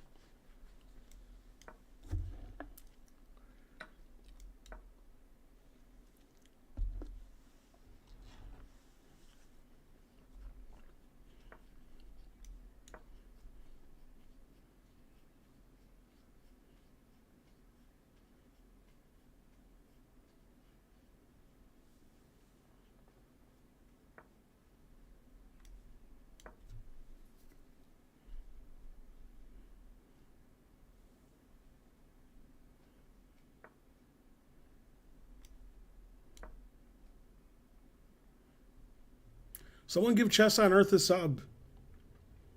Do as I say.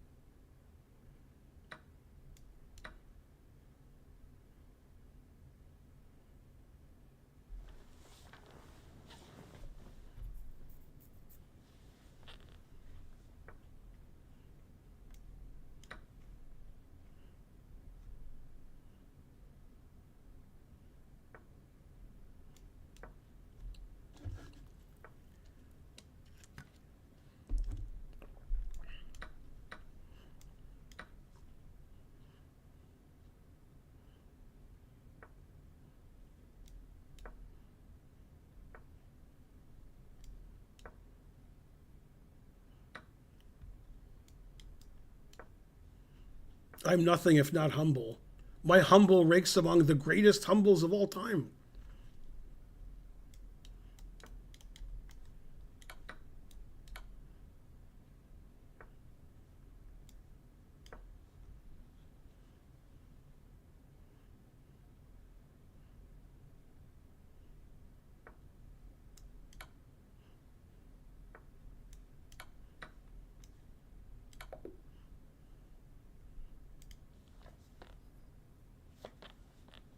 You built a lead in the opening, then converted it with tactical flourish.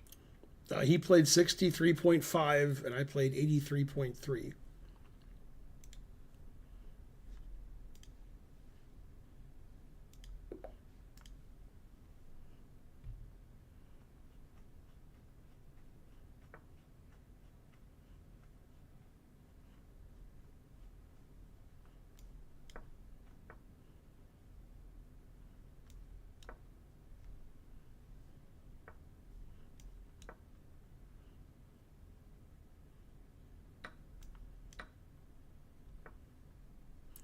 Thanks, Mr. Attack Zenith, for subscribing, supporting the stream.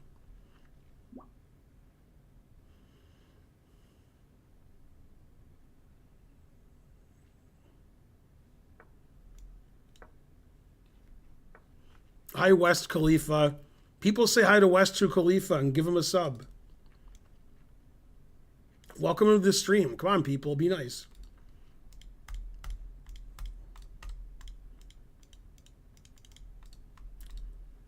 Do you have a brother named Burge? He's really tall.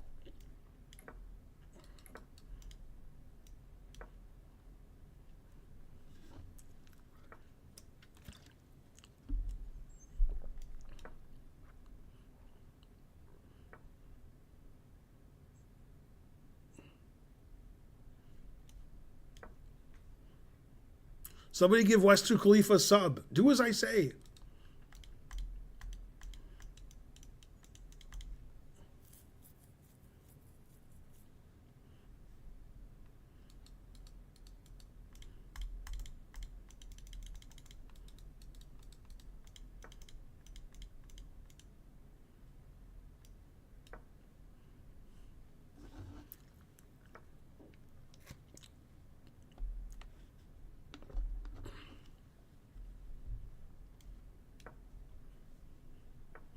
You've gifted 227,000 subs on Twitch? Wow.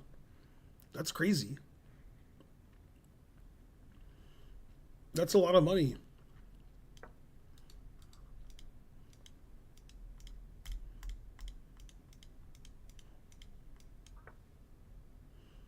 I look handsome. Time to have your glasses checked.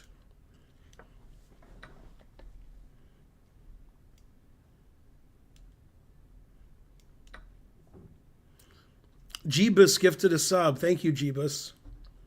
Jeebus saves. All right, now you're a sub, Khalifa.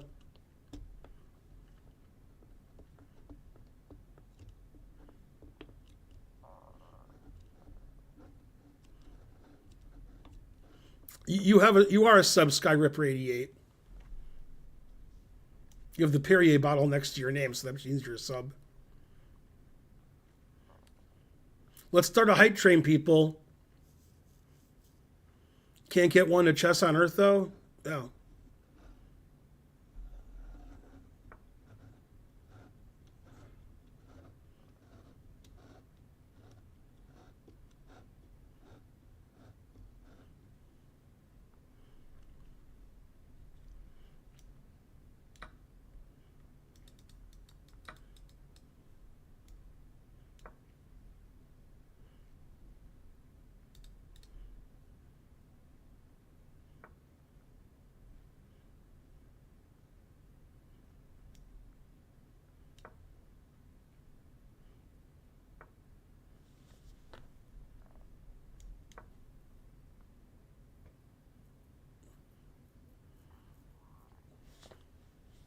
Yeah, we're pretty nice here. Usually I don't act very nice, but people on the stream do. We're also on YouTube.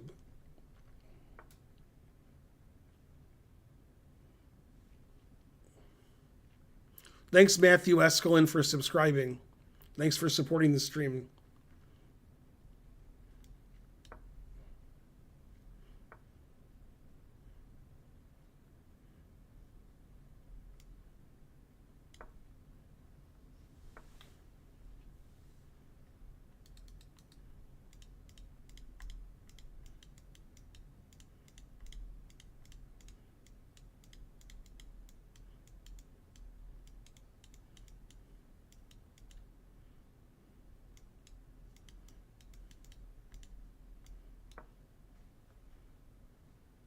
I have less time than Orlando? Wow. I usually have like 2 minutes more than him. And my position sucks too, but I don't care about that. But less time, that's amazing.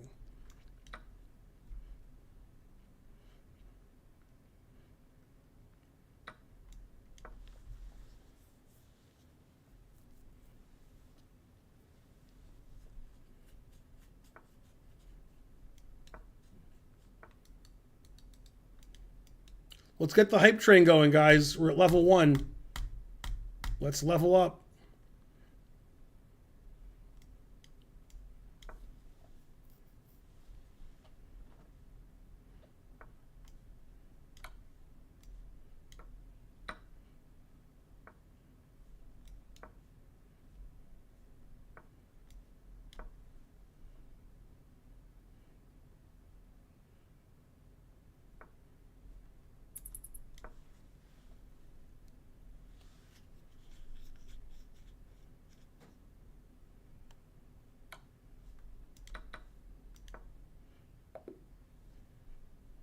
Well, I didn't play well that game. I'm going to get in the 70s for that game. Good job building a lead and not letting up. He played 75.7 and I played 81.1.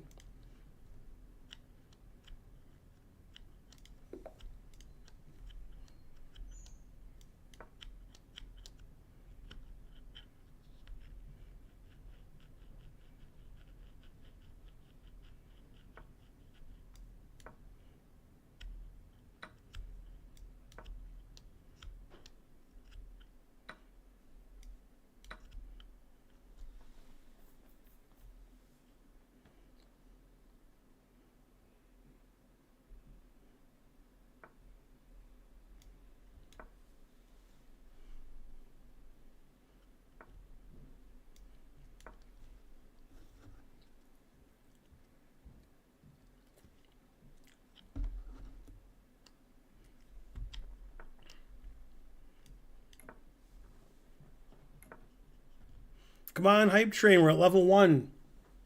Let's get to level 2. We need 200 bits. And be nice to West Khalifa. Especially with the number 2.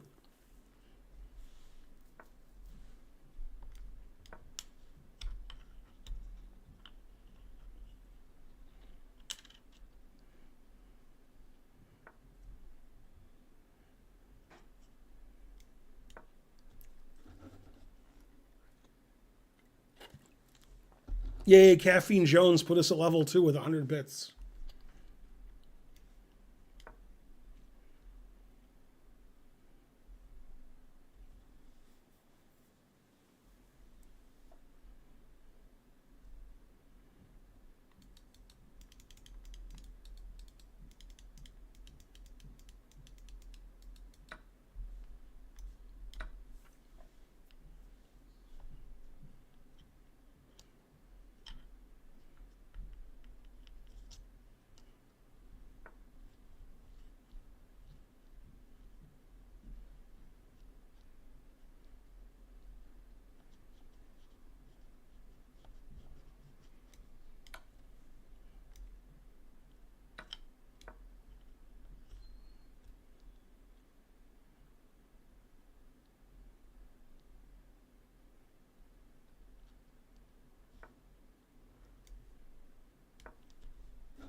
Good job turning around the game with that tactic in the middle game.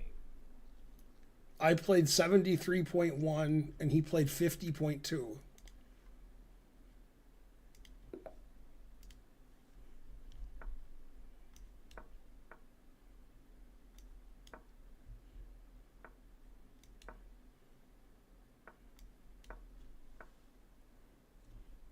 Come on, hype train.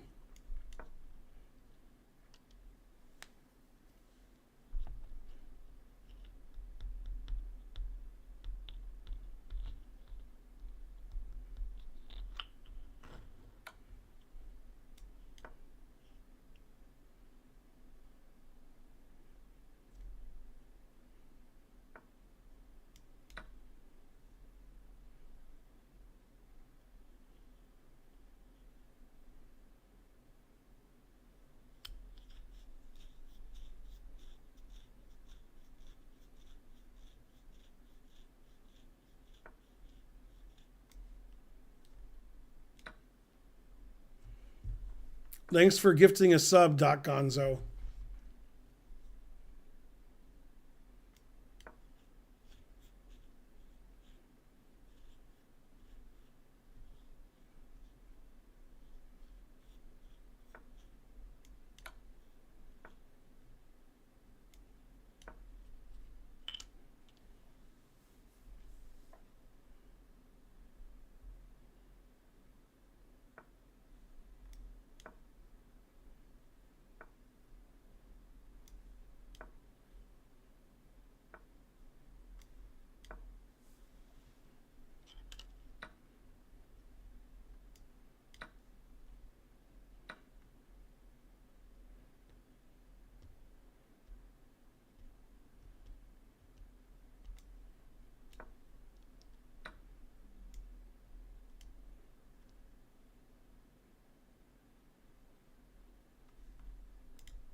I was trying to give my knight away, and I couldn't figure out how to do it. And then I saw it 15 seconds, so it was hopeless.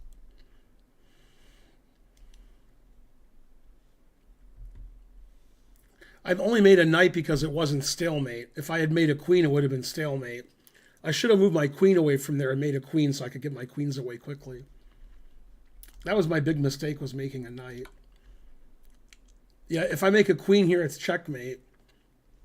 So I need to move this queen and this queen like over here, then make a queen, then give one of my queens away, and then win.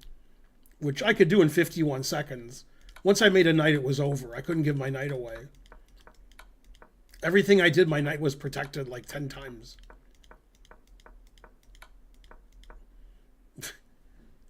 Like if my knight goes here or here. I played knight here so I could play knight here and give it away. Then I still wouldn't have done it because there's 15 seconds left. Terrible. That's a good game to end on.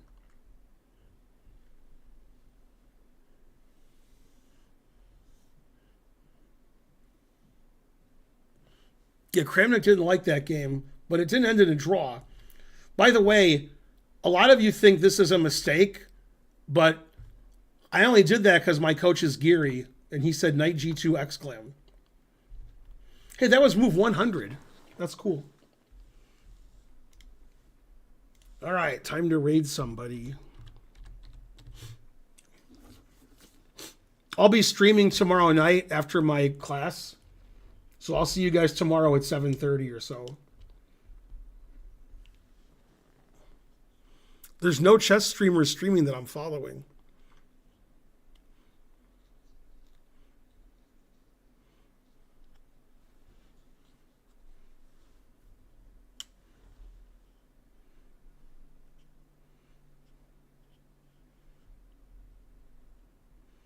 Recommended channels. Curly Queen. Uncle Jesse. Well, let's do Curly Queen. I don't know who that is. Also, they spell queen wrong.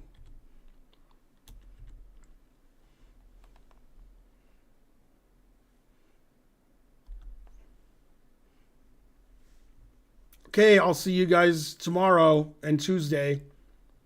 Bye, everybody. Thanks for supporting.